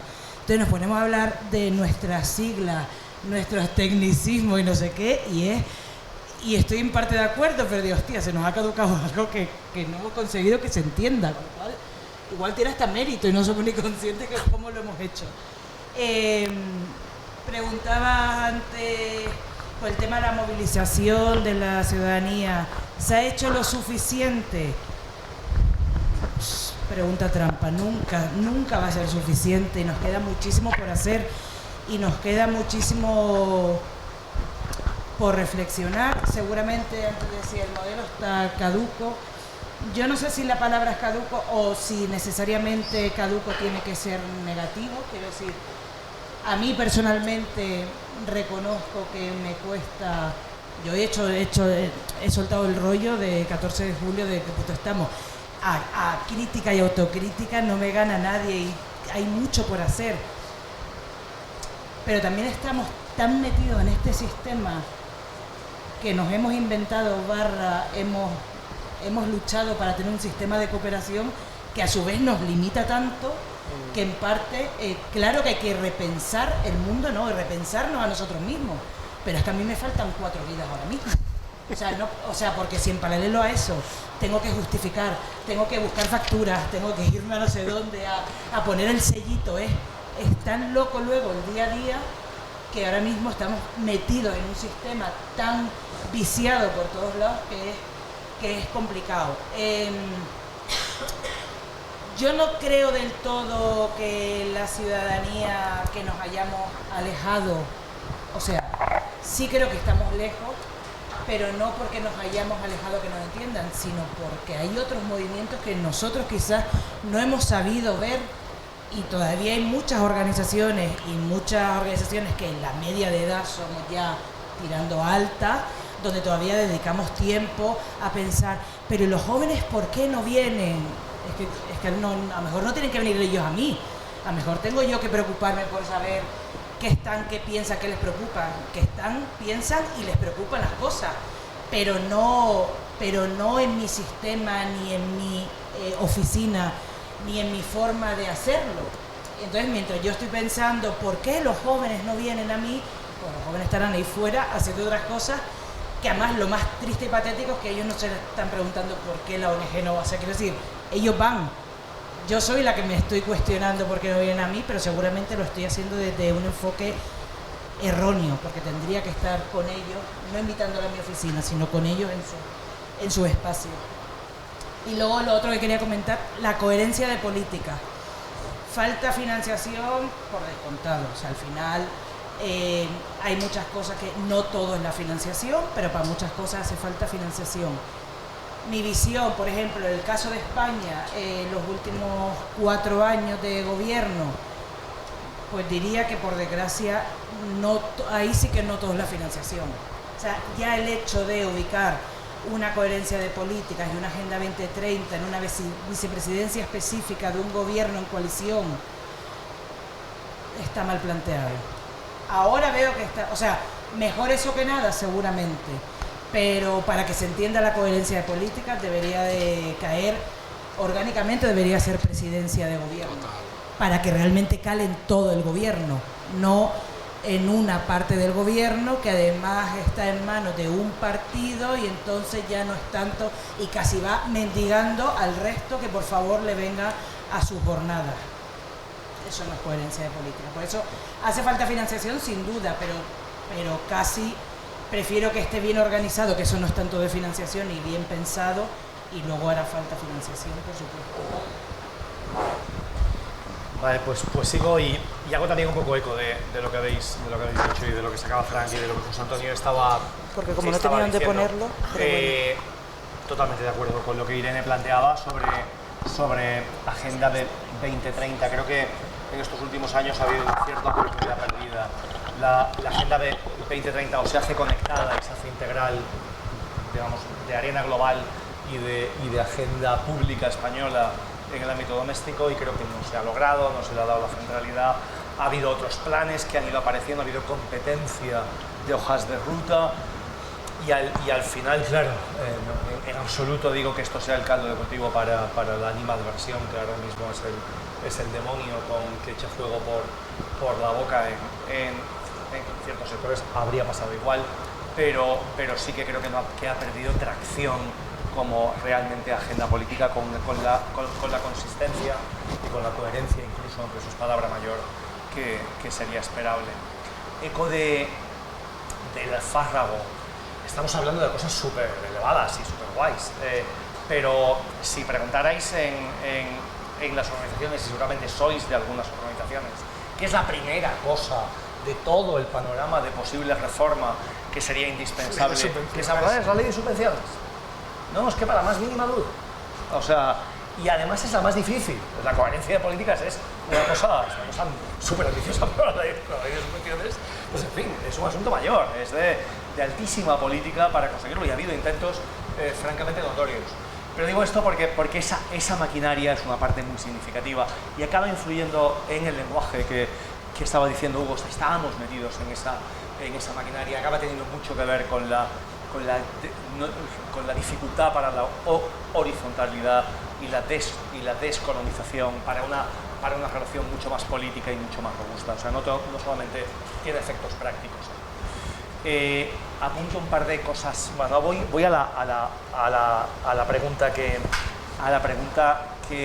estabas haciendo. Hemos perdido la conexión con la sociedad civil desde las organizaciones, porque efectivamente somos el canal de sí y no. Y creo que sí es importante ver ese matiz. El no viene... Bueno, pues aquí estamos dos organizaciones solo, que la suma de socios, colaboradores regulares de cuota excede los 600.000 sumadas ambas. Digamos, UNICEF el año pasado, con 437.000 ahora, UNICEF el año pasado subió 11.000 socios netos. O sea, una subida con un empuje fuerte. Esto, y si nos vamos a los miembros de la coordinadora, por más que sea difícil, que hay cierta erosión, me pongo en términos marketing en el mercado, que los canales se agotan, que hay otros canales nuevos. Ese es el hecho. Hay gente que pone su cuenta de crédito de forma regular, con una cuota, y el compromiso económico monetario, vale, podemos darle todo el aire de las negatividades, pero vamos a ponerlo en el lado positivo. Uno no pone dinero en algo de forma regular, que encima no es un producto que te esté llegando a casa, que es una idea fiable, si no crees en ella de una manera que compartas con unos valores. Ahora bien, esto lo estamos aprovechando de la manera y lo estamos conectando de la manera adecuada con las causas, con las formas, con lo que queremos cambiar, con causas mayores, con causas que conecten. En el caso de UNICEF tenemos una gran ventaja añadida, y es que trabajamos en el mundo entero, pero también aquí. Una cosa que Oxfam Intermón también empezó, y que la mayoría de las grandes organizaciones de cooperación comenzaron. No hacemos intervención, o sea, UNICEF no hace intervención, pero hace otras muchas cosas de influencia, de generar evidencias, informes, campañas, alianzas multiactor. Tenemos la capacidad de trasladar todo esto, de hacer una relación mucho más sofisticada, completa, hacia ese colaborador que tenemos tan cerca, para qué hablar de los que podrían llegar, de poderlo explicar con un lenguaje, que estoy totalmente de acuerdo con Hugo, que se nos quedó, lo modernizamos, pero no lo simplificamos, no lo hicimos. Hay una cuenta de Twitter, creo que se llama NGO Shit Says, o NGO Says Shit. No es nada recomendable, jamás vayáis a ella, pero dice un poco esta dificultad en el lenguaje. Cuando tenemos una oportunidad gigante de hacerlo, que además liga con un engagement más moderno y más fiel en cuanto a la conexión, que ya no es cásate conmigo y con lo que yo hago y te informo de lo que yo hago con una rendición de cuentas, sino me abro a que participes junto conmigo y a que construyamos cosas. Y el mundo digital de hoy permite esto, y una buena combinación con lo presencial, que si seguimos haciendo, sí que permite este juego. Y creo que ahí hay una oportunidad, y algunas experiencias son especialmente interesantes. Aquí sí voy a ponerme en modo positivo, porque si no estamos echando piedras. Acabo con esto, UNICEF, porque esto vale además para internacional, pero vale para el ámbito doméstico. Y vale porque las causas acaban siendo la causa climática, la causa migratoria, la de salud global, la de recurso escaso, la de salud mental. Esto no es especialmente difícil si lo sabemos hacer bien, hacer ese continuum. UNICEF España, una de las cosas que me sorprendieron más cuando entré, y que me ha gustado más y que estamos intentando empujar, es de la participación infantil y juvenil, adolescente hasta los 18, pero ya con grupos asesor post. Hay 32.500 niños, niñas, adolescentes que están en consejos de participación en ciudades que apoyamos desde UNICEF, pero que son consejos públicos en la mayoría de las autonomías, y con este gobierno hay un consejo estatal, que hablan de lo que les pasa. Son propuestas que además hay mucho bottom-up, o sea que de esos 32.500 responden a escolares o a barriales en unas cuantas ciudades. Es de una riqueza absolutamente abrumadora, y con esa capacidad de concreción no retórica que perdimos algún día, supongo que a los, no sé, cuando nos vimos mayores, que vamos perdiendo cada vez más, pero que el chaval de 14 años tiene, ¿no? que va súper concreto, y que siempre, sin necesidad de nada, acaban teniendo esa mirada de decir, oye, que esto que estamos hablando no vale solamente para mi pueblo, quiero también que haya una conexión con otros. ¿Qué pasos estamos dando? ¿Cómo abrirlo? La propia organización. Y la propia organización, en línea de lo que Irene decía, no solamente yendo a donde están y un poco escuchando mejor y permeando, abriendo espacios de la organización. El reto está en cómo tu organización se abre, pero se abre de verdad. Que vale, hay un campo de juego, tú pagas el césped y fijas límites del campo de juego, porque hay algunos límites que tiene que haber, pero el juego no entras. El juego es de quienes estén y que se quieran apropiar de verdad de eso. Si no damos pasos en esa dirección, y hay un componente generacional fuerte en el cual nosotros también estamos ya teniendo que salirnos y dejando mucho más espacio a las generaciones jóvenes. Todo lo demás que estamos diciendo, lo que preguntabas, lo del lenguaje, lo que Frank estaba diciendo, me temo que va a seguir pasando en estos próximos tiempos. Cambio de tema con un último apunte, algo que quería decir totalmente en otro parámetro, pero de lo que decíais José Antonio y Frank, de la capacidad de la ayuda, de la no capacidad, la no en cuanto a volumen financiero, pero sí algunos ejemplos que estabas poniendo de la capacidad de catalizar, ahí sí, de catalizar a otros, y del sector privado. Estoy absolutamente de acuerdo, porque además son números que la contribución del sector privado, por más que fuera genuina y a los retos climáticos, a los ambientales y a los sociales, que siempre cuesta más de una manera consistente y no de una manera puntual en una esquina, no sería suficiente. Tiene que haber una contribución pública significativa desde los países, y esto habla de la fiscalidad, que quien habla tiene que ser Frank y no yo, pero que se le van los pies, claro. Pero sí del rol de un sector privado que sí es cambiante. Y creo que ahí sí hay una oportunidad que sí es significativa. Y esto es algo diferente a lo que veíamos hace una década. Hay un programa UNICEF que se llama GIGA, que se está instalando en Barcelona, además, como oficina que tiene como misión la conectividad de todas las escuelas del mundo a Internet. Este sí es lenguaje fácil. Este es de los pocos que se pueden explicar en 7 palabras. 17 millones de euros a 3 años vista. El hacerlo, estamos hablando de 4 o 5 mil millones, que por supuesto que no van a pasar por las cuentas de UNICEF, ni lo debe generar UNICEF. Sin embargo, la capacidad catalítica a partir del mapeo, de la identificación, de las tecnologías, para meter al tecnológico y al financiero, para generar modelos que sean viables y para conseguir que esos 4 o 5 mil millones realmente estén apalancando para que la conectividad se dé, es muy notable, y eso son 17 millones de AOD que pueden generar los 4 o 5 mil con una tecnología y con una voluntad y gentes en el sector privado que creo que, sea por conciencia de lo que hay, por inteligencia o por solidaridad, por valores o por una mezcla de esas tres, que no veíamos igual hace 10, 15 años.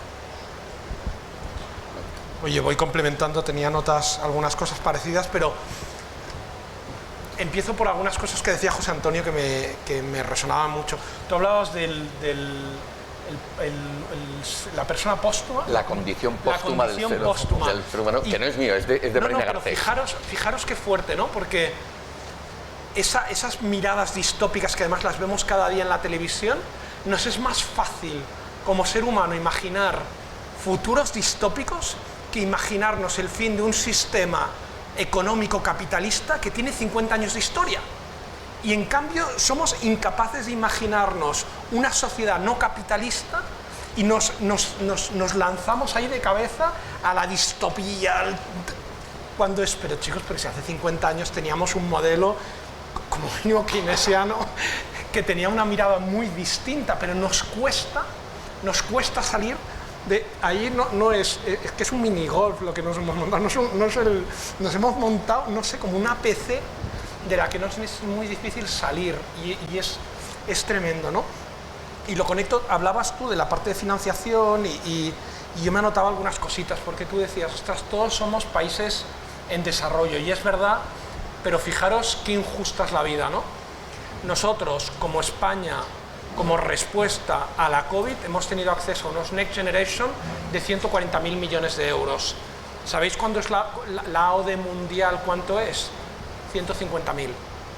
Entonces nosotros como España para 4 años hemos tenido acceso a unas fuentes de financiación que nos permiten amortiguar el golpe e iniciar esa senda de transformación, y el conjunto de los países que dependen de la ODE, en un año todos ellos se reparten el equivalente, y eso lo hacen en un momento de crisis de deuda donde es que la mayoría de países no es que no tengan vocación de ir a responder a las necesidades de su ciudadanía, es que cuando empiezan el día 2 de enero con su presupuesto, es que un país como Sudán del Sur, el 62% de su presupuesto nacional es pago de deuda, y el 14% de su presupuesto nacional va a protección social, educación, sanidad.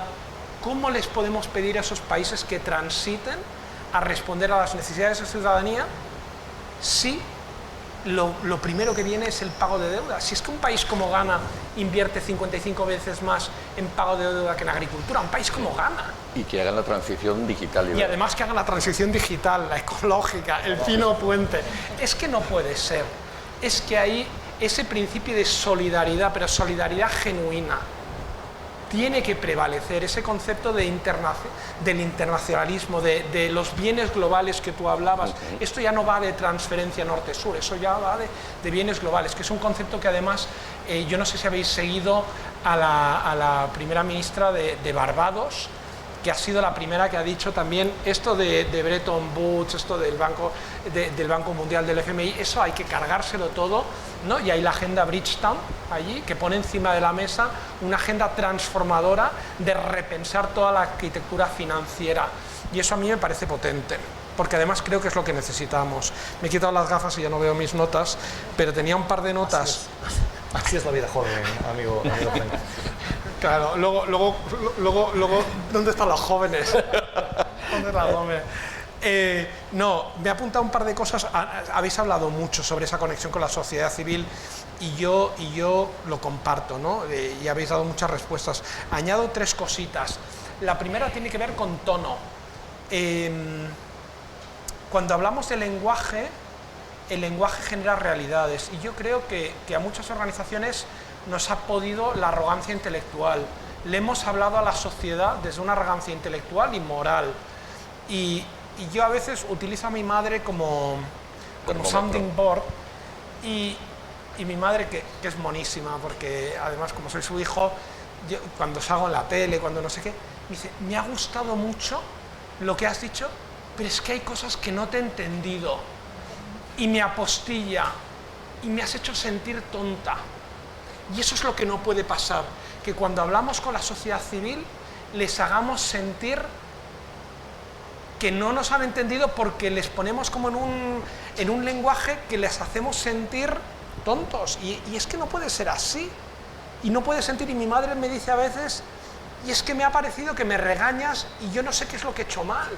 Y es que es verdad, es que les pedimos tantas cosas, les pedimos que sean ecofeministas, que miren a que da la sensación de que nunca es suficiente, que ese gesto de solidaridad, ese gesto de empatía, ese gesto de sumarse a la justicia global nunca es suficiente, siempre les exigimos mal, y eso es lo que no puede ser, eso es lo que tenemos que cambiar claramente.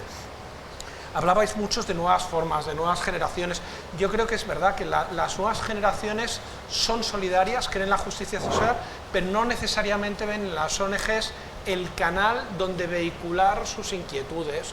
Y se suman a Fridays for Future, se suman al movimiento Me Too, se suman a otras cosas, se suman a la cooperativa de su barrio para toda la parte de gestión, de compras de proximidad. Hay muchos otros elementos ahí. Y quieren tangibilidad. Yo creo que las organizaciones grandes, que es verdad, Chema, tenemos ahí una base social enorme, pero hay una parte de la sociedad que vuelve a buscar tangibilidad y que vuelve a buscar impacto inmediato, y que cuando quiere transformar el mundo, lo que piensa que le va a ayudar a transformar el mundo es buscar una escuela en su barrio que tenga un proyecto docente distinto, y que desde allí su forma de canalizar esas inquietudes sea colocar a sus hijos en un proyecto docente muy distinto, o hacerse la cooperativa del barrio, o alinearse con una organización que además la digitalización rompe, y eso es una cosa que no hemos hablado, el papel de intermediación que tradicionalmente hemos tenido en las organizaciones de desarrollo se rompe completamente, porque si a mí me preocupa lo que está ocurriendo en Ucrania, es que lo puedo googlear en Ucrania organizaciones ucranianas que están respondiendo, y puedo hacer un bizum directamente. Entonces, desde allí el reto también en explicar ese valor agregado distinto que tenemos, ¿no?, o de acompañamiento desde la incidencia, desde la lucha en las agendas globales. Bueno, y luego quería acabar porque tú hablabas y ponías ejemplos que a mí me parecen... Yo estuve en Ucrania en las primeras semanas, y luego volví a estar en las primeras semanas del conflicto, y os tengo que decir que el ver, no se exageró, en la frontera con Polonia, ver stands de prácticamente todos los gobiernos del norte global, como si fuera una feria. ¿Habéis ido a las ferias donde íbamos nosotros cuando ibas a optar a las universidades y tenías ahí?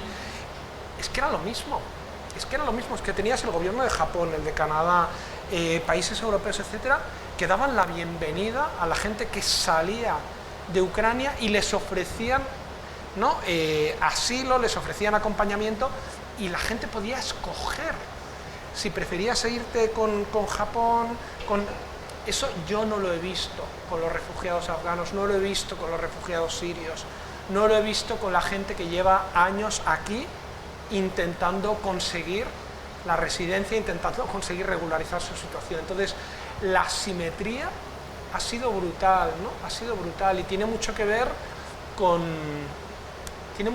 lo que consideramos similares y donde vemos la otredad.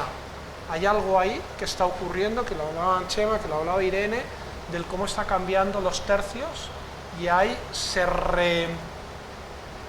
vuelve algo que yo pensaba que no veríamos, que es la otredad y la polarización desde el que es diferente, y desde la expulsión prácticamente mirad lo que ha pasado en Francia. Terceras generaciones de franceses que no se sienten franceses, y que los mismos franceses no les consideran franceses, y son tercera generación, ¿no? Bueno, nada, me callo. Sí. Ya. Tenemos unos minutos más por si hay alguna pregunta. A ver, ahí al fondo. Hola, buenos días, soy Hugo Fernández, estudiante, y a mí simplemente me gustaría, ligado a lo que ustedes han dicho con el tema de los jóvenes, hacer una pequeña reflexión. Yo tampoco voy a venir aquí de portavoz de la juventud ni nada, pero sí que es verdad que yo soy joven y tengo amigos, tengo compañeros, algunos más mayores, otros más pequeños, pero que son todos de la juventud, ¿no? Y creo que actualmente hay cierto desconocimiento en el ámbito de la cooperación al desarrollo. Un desconocimiento muchas veces importante. Mismamente yo, hablando con mi grupo de amigos, todos estudiamos Derecho, somos personas que estamos interesadas en la actualidad, que estamos interesadas en las instituciones, y les dije, me voy a hacer un curso de cooperación al desarrollo, y me han dicho, ¿eso qué es? Eso es construir escuelas en África. Que por supuesto que es una cosa súper importante, pero creo que todos nosotros sabemos que va mucho más allá de eso. Muchas personas que han empezado a sus primeros trabajos, han empezado a cotizar, tienen que hacer la declaración de la renta y no saben a qué van destinada la casilla de la solidaridad. Muchas personas que tienen interés, que quieren como todos decimos, cambiar el mundo, ¿no? Pero que no saben cómo hacerlo. Entonces, me gustaría saber su opinión, qué deberíamos cambiar todos un poco para hacer más accesible el ámbito de la cooperación al desarrollo a los jóvenes y cómo todas aquellas personas que queremos formar parte de ese cambio podemos acceder a ello. Gracias.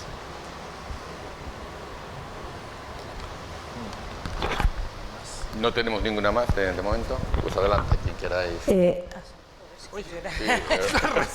Estaba ahí. No, ya más para lo que tengo que decir. Es que para mí es un temazo que, o sea, no hay una única respuesta. Si sirve de algo, y esto es como de mal de mucho, consuelo de poco, yo que ya no soy joven, yo he sido siempre la rara de mi grupo también por dedicarme a esto. Soy canaria, estudié en un colegio privado alemán, porque el turismo alemán, mi salida tenía que ser por ahí, pues no, pues al final me fui a hacer un máster de cooperación. Todavía a día de hoy mucho de mi entorno no sabe exactamente qué hago. Ahora mismo estar todo el día cogiendo el avión y yendo y con el ministro y no sé qué, pero poco más. O sea, quiero decir que tampoco, esto no quiere decir que porque ya pasara no nos preocupe, pero que en esta reflexión general de qué pasa ahora en los jóvenes, que sepamos que por lo que sea, o que para la reflexión cojamos el punto de partida no ahora, que esto ya venía de antes. Dicho esto, antes lo decía en todas las cosas que ponemos en valor de la ley, que es la parte como más oficial, jurídico, marco. Para mí personalmente, la educación para la ciudadanía global, educación transformadora, educación en valores. Hay veces que le queremos llamar tantas cosas para parecer que es moderno, cuando en la práctica muchas veces estamos hablando de volver a hablar en los colegios de valores como solidaridad, compartir, generosidad. O sea, queremos ponerle nombres modernos, pero en verdad estamos viendo unos retrocesos y un miedo y una amenaza y temas de racismo, xenofobia y no sé qué, que estamos hablando de valores muy básicos y muy de hace 40, 50 años. O sea que creo que esa es una vía, no la única. Creo que tenemos que seguir trabajando. Creo que hoy en día que esté por lo menos reconocido como un pilar fundamental de la cooperación, que la cooperación no es solo, que también, pero no solo escuelas en Senegal o no es solo un pozo, eso es como el que no sabe se queda ahí. Hay mucho más y hay un trabajo con la ciudadanía fundamental, que es por parte de las organizaciones y, como digo yo, y cada persona individual. Es que yo creo que es otro melón que no voy a abrir ahora. Nos falta mucha formación, nos falta mucha información de lo que hacen las organizaciones, por supuesto, pero es que como ciudadanos nos falta muchísima formación en participación ciudadana, muchísima formación política, y esto no va de color político, sino que puedo yo como ciudadano exigir, quiero espacios de participación donde yo pueda como ciudadana, no como ONG, como ciudadana participar y decir lo que opino y aportar. Y creo que nos falta muchísima cultura, por ejemplo, también política. No, entiéndeme, no para llegar a gobernar, que no tendría por qué ser, por supuesto, sino para entender que cada uno de nosotros hacemos incidencia política, creo que la hace, y haces incidencia política. Un ejemplo clarísimo de incidencia política, a veces que se recomienda evitar, son las cenas de Navidad con tu familia, y con ese cuñado que opina no sé qué, y con esa noticia que no toda la familia opina igual, y que todo el mundo, en tanto en cuanto te relacionas y te comunicas, estás dando opinión, y estás generando opinión, y estás generando incidencia. Cuanta esa opinión, más que una opinión, además tengas datos, además conozcas datos que te proporcionan las organizaciones, no porque lo saben, sino porque hay organizaciones que además hacen una tarea de investigación. Hay que poner mucho más dinero en la investigación, en las universidades, en seguir, en sacar también datos, y que esto no va de ONG simplemente y tal, es que hay datos que respaldan todo lo que decimos y todo lo que exigimos. O sea, hay mucho por hacer, pero yo me quiero ir con la sensación también de que esto también es un ejemplo en positivo. Estamos hoy aquí en el marco de una universidad de verano que le dedica una semana a hablar de esto, y ustedes le dedican una semana de su vida a estar aquí escuchando de esto. Bueno, también eso es positivo, vamos a verlo así también. Sí, Un comentario.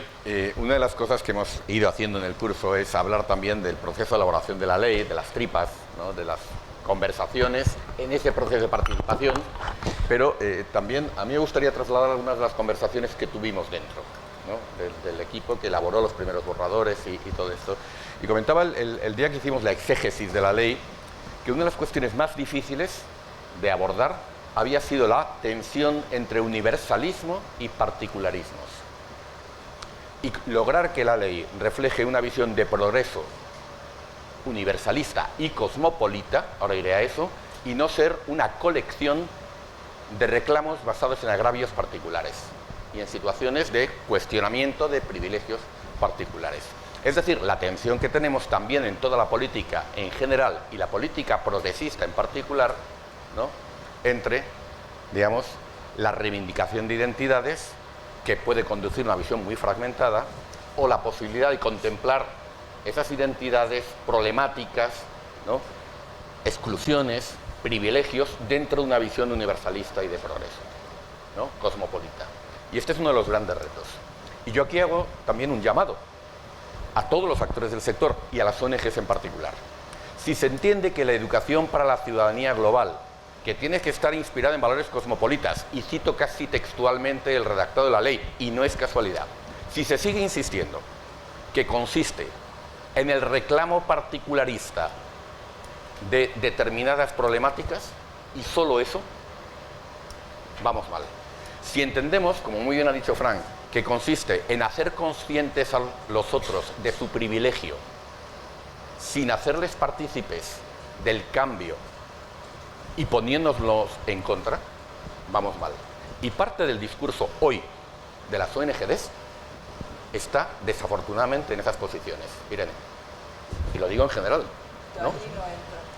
No, yo sí entro. Yo sí entro porque, digamos, hemos recibido eso, ha sido nuestra reflexión y hay una toma de posición en la ley, en el redactado, y yo creo que muchos actores, y me gusta lo que he escuchado aquí, porque creo que la compartís, más bien en esa visión universalista de progreso cosmopolita, respetuosa, capaz de reconocer, de incorporar la diversidad, capaz de reconocer la exclusión, ¿no? Y capaz también de ser consciente del privilegio, pero sin ponernos en contra de esa gente.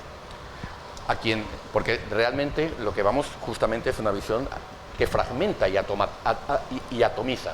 Y de esto, pues en fin, yo creo que parte del problema que tenemos, lo digo en general, de las fuerzas progresistas, y hablo de fuerzas progresistas en el sentido de recuperar una idea de progreso humano, no hablo en sentido partidista, tiene que ver con esta fragmentación. Y lo estamos viviendo incluso en cálculos electorales, ¿no?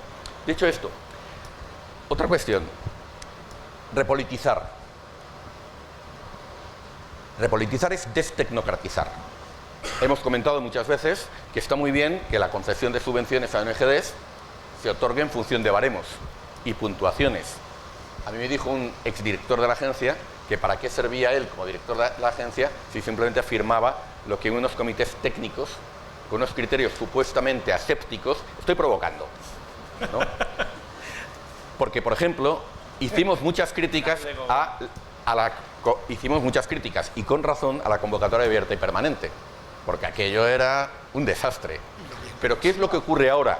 Y esto es un reclamo, os llegará, a nosotros nos está llegando por distintas vías. ¿Qué es lo que ocurre cuando tienes un país que en un corto espacio de tiempo se desliza por una senda de autoritarismo y de dictadura, y tu base de convocatoria para las subvenciones a las ONGs no puede responder con rapidez y agilidad a esas problemáticas, ni por la vía humanitaria, ni por la vía de los proyectos de desarrollo?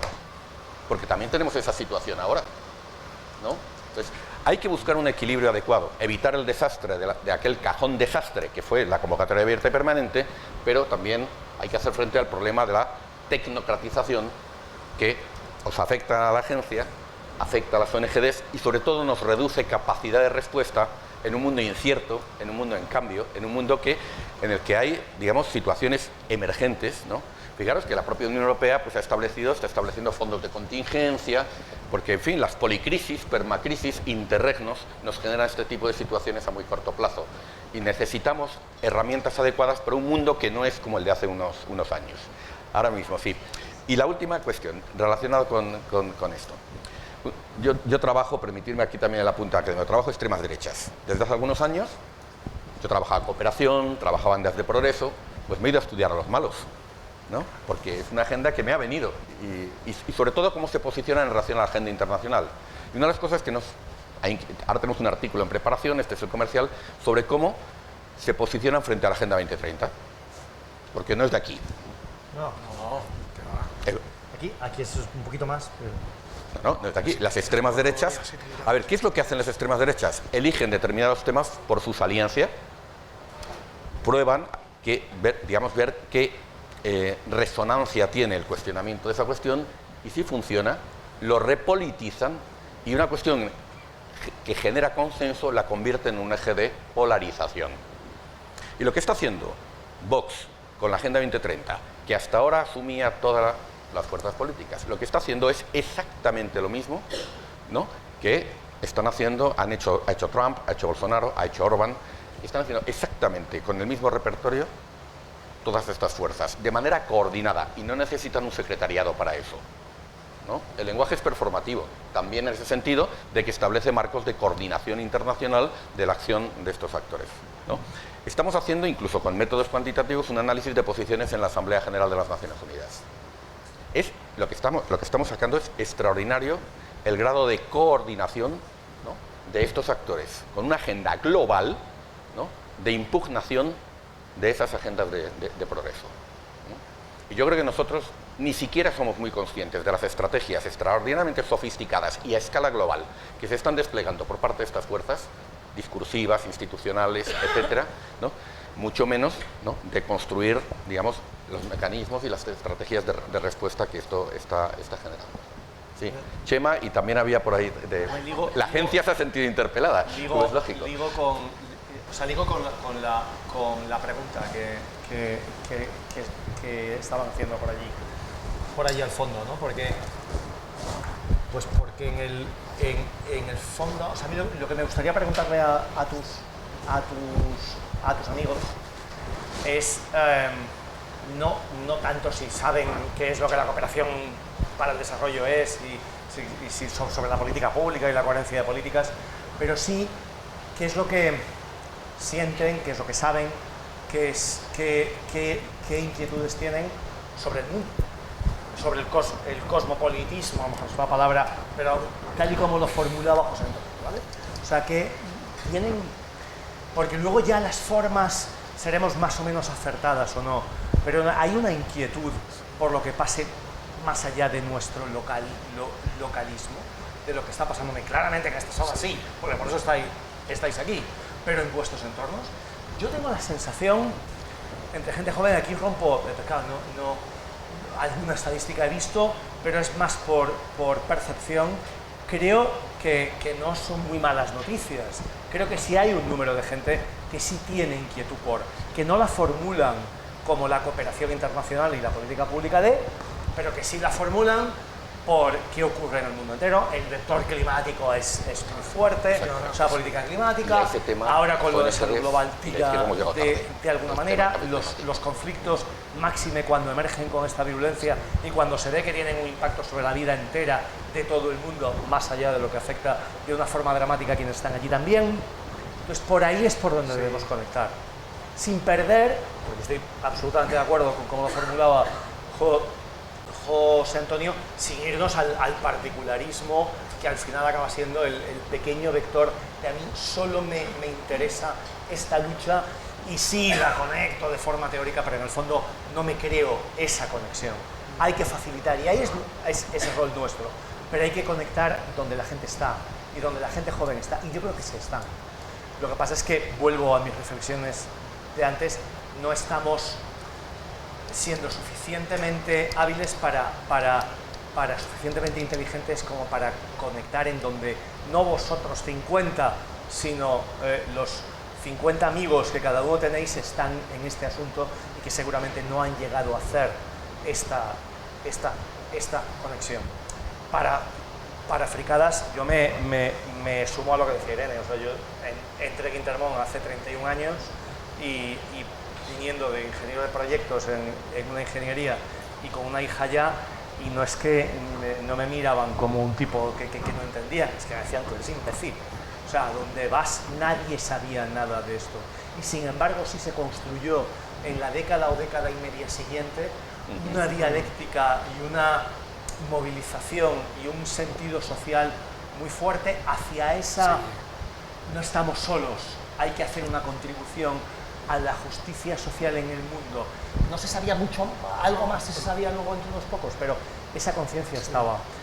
Creo que ese germen está también. Estoy absolutamente convencido cuando hablo con, o sea, máxime cuando hablo con adolescentes, que en el caso nuestro es gente de menos de 18 años en su inmensa mayoría, pero tenemos que saber dejar ese espacio interior en las organizaciones, en las causas, en las instituciones, para que lo toméis. Pero no para que os escuchemos y luego hagamos lo que digáis, no, para que lo toméis. Sí. Mira, os pongo dos ejemplos y sé que Rosa, pero le voy a hacer también un guiño a Rosaura refutando a José Antonio. Pero hilando con lo que decía Chema, dos ejemplos de nuestra organización donde hemos conectado de forma muy genuina con la gente joven y ha funcionado muy bien. Precariedad laboral. Nosotros teníamos claro durante la reforma laboral que nosotros no tenemos el papel de los sindicatos, pero había algo que nos preocupaba, porque nosotros llevábamos mucho tiempo monitoreando desigualdades en España y veíamos que el colectivo joven estaba dentro de los colectivos que estaban viviendo las mayores desigualdades y precariedades. Y en precariedad laboral adoptamos la posición de decir queremos contribuir con la agenda de juventud y precariedad laboral. Y lo trabajamos con el Consejo General de la Juventud, lo trabajamos con organizaciones de juventud, y la propuesta que llevamos sobre las modificaciones en precariedad laboral vinieron directamente, no es que nosotros escucháramos y luego, no, vinieron mucho de esa escucha activa y de canalizar lo que la gente joven estaba viviendo y qué tipo de propuestas hacían. Y un ejemplo muy contrario es justamente justicia climática. Tenemos un programa que es el programa Spark, en el cual acompañamos, ¿no?, todo el activismo climático que está sucediendo en España y lo conectamos con el activismo climático en América Latina, en África y en el resto de Europa. Y tenemos más de 7 millones de jóvenes que se han sumado a Spark a través de las redes, hemos formado a más de 15.000 jóvenes en mecanismos de incidencia política, de análisis político de la realidad, para que ellos mismos en sus movimientos puedan estar, ¿no?, ganando en capacidad de impacto. Entonces, cuando sabes dónde están esas oportunidades y cómo hacerlo, funcionan bien. Tú decías que la ECI no tiene flexibilidad. Mira, un ejemplo bonito. No la tiene. No, el spoiler es no la tiene. Pero no la tiene porque hasta el sello... Pero a veces hay una cierta cintura. Nosotros nos echaron de Nicaragua en agosto del 2021 por ser un actor incómodo y por estar, un actor muy incómodo para Ortega.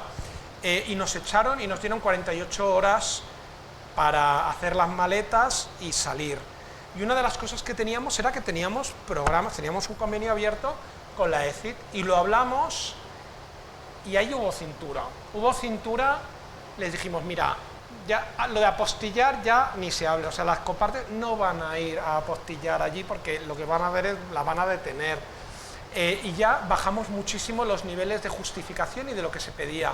Pero es que incluso pudimos llegar a negociar, que luego al final dijimos, mejor hagamos cierre y hagamos otro, seguir trabajando con el mismo convenio desde Costa Rica, que eso es una cosa nunca vista con la ECI, lo de, oye, nos interesa el programa, pero es que tendría que ser así. Debería ser así. Es que debería ser así. Y luego no tendría que venir Jesús Gracia a poner en marcha toda la operación de los requerimientos. ¡Ay! La IGAE, ¿qué no va a decir? ¡Ay! Pero quiero decir que se pueden tener conversas, pero vamos a tener que tener muchas más. Ese es el punto. Porque desafortunadamente vamos a estar cada vez en contextos más convulsos, en contextos más difíciles, donde además si queremos repolitizar vamos a estar trabajando con actores políticos que se juegan su vida, que son frontliners, y ahí lo que no podemos es estar desde la tecnocracia de todo muy bien, pero ¿dónde está el sello? Y si no está el sello, esa factura no es válida. Pero bueno. Por favor. Sí. Bueno, para los que nos escucháis, estáis en la ECID, ahí sentados, que sepáis que aquí los funcionarios estamos en la ECID, somos unos funcionarios un poco raros, porque ser funcionario que es como sota, caballo, rey, ley, eso, estampillado, y estar con la ECID es todo flexibilidad, tendría que ser somos un poco raros. Entonces, ¿de qué estamos hablando aquí?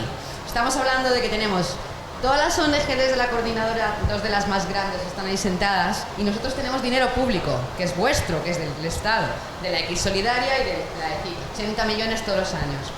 Y entre todas las propuestas hay que elegir las mejores. Se hace unos criterios como los de una oposición del apartado 1, el apartado 2. Y luego hay que ponerlos en marcha. Pero claro, en Nicaragua, en Costa Rica, en donde sea, ¿no? Costa Rica no.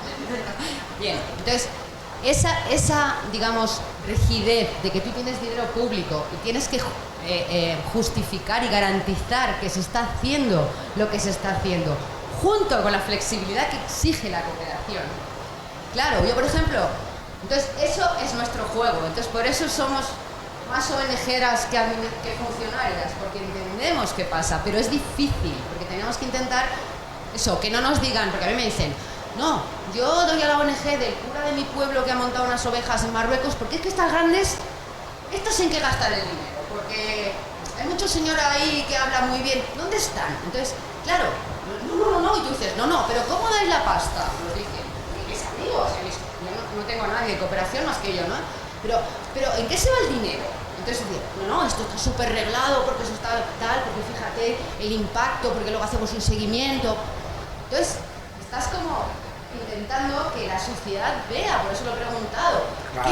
¿Qué se está haciendo? Pero por otro lado intentar justificar que ese dinero se está haciendo lo que se debe hacer, y a lo mejor hay que gastar mucho dinero en pagar viajes, porque es que el problema son los viajes de ahí. ¿Cómo viajes? Y ya lo último que quiero decir, me callo porque hablo mucho. Yo soy de comunicación también, y cuando veo la tele y veo madrileños por el mundo, y digo, cooperantes por el mundo, porque ahí no hay un programa. O sea, una cosa tan tonta como esa. No sé, cosas como que lleguen, que lo vean, el chico que va... O sea, no sé, como que nos falta... Bueno, a ver, solo mencionar, yo soy funcionario también. Quizás los universitarios somos un poco más irresponsables, ¿no? En ese sentido, porque no manejamos... Pero, ¿cómo no vamos a... Esa exigencia de rigor, de la que además sois directamente responsables, por supuesto. El espíritu de la ley es ir hacia la flexibilización, ¿no? Ese es un poco el planteamiento, digamos, y la posibilidad de que se puedan abrir líneas específicas de financiación, digamos, más flexibles para situaciones que también lo son. El problema también se da en la Unión Europea. Permitiré también mencionar un ejemplo. Cuando surge la epidemia del COVID, la Unión Europea, la Comisión, tiene un serio problema para reasignar fondos ante una emergencia. No puede, las normas administrativas se lo impiden, ¿no? Normas administrativas que se han hecho con esa exigencia que mencionáis. ¿Cómo no lo vamos a respetar? Pero, vuelvo a insistir, vivimos en un mundo que no es ni estable ni predecible. Y, de hecho, en el marco financiero plurianual y en la línea presupuestaria para acciones exteriores, ¿no? En el instrumento Europa Global, se han previsto fondos colchón, con esa denominación, que no tienen preasignaciones previas, porque sabemos, ¿no?, que lo incierto se ha convertido en una certidumbre, ¿no?, en el escenario en el que tenemos. Y digamos, conspira contra los propios fines de la cooperación un régimen excesivamente compartimentalizado, reglamentado, planificado en exceso. Nosotros, por ejemplo, a ver, la Coordinadora no tenemos competencias en planificación, ninguna, somos organismo ejecutor, simplemente producimos ideas y reunimos a la gente para que hable, ¿no?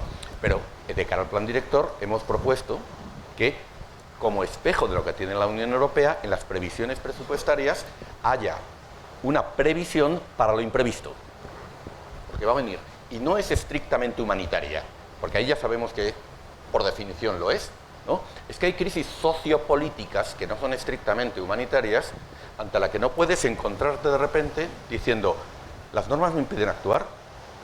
Esto es a lo que me refiero. No sé si compartiréis el planteamiento.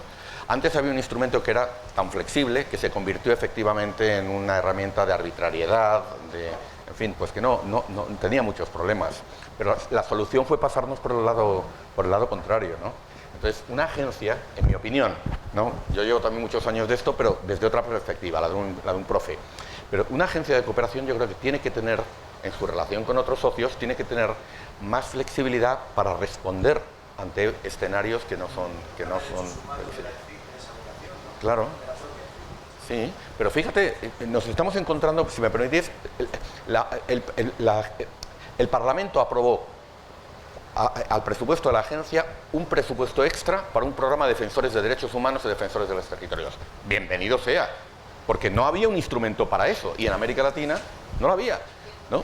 Claro, nosotros, por ejemplo, nos venían a la Carolina, dice, ve que usted a este señor, mire, es que esto es una institución académica, o sea, deme usted el instrumento, porque no lo tenía la cooperación española, ¿no? Bueno, se crea. Y ya hemos tenido algunas reuniones para ver cómo se organiza. Y hay una pulsión para establecer una ventanilla y solicitudes que hay que rellenar y firmar. Cuando en ocasiones, justamente, una de las cosas que hay que hacer en estos casos es que no se vea.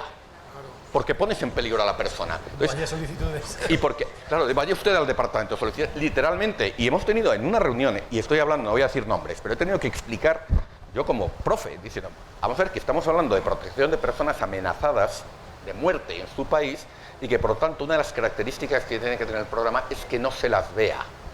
Es decir, no decir que tenemos un programa y que esta persona pasa por ahí.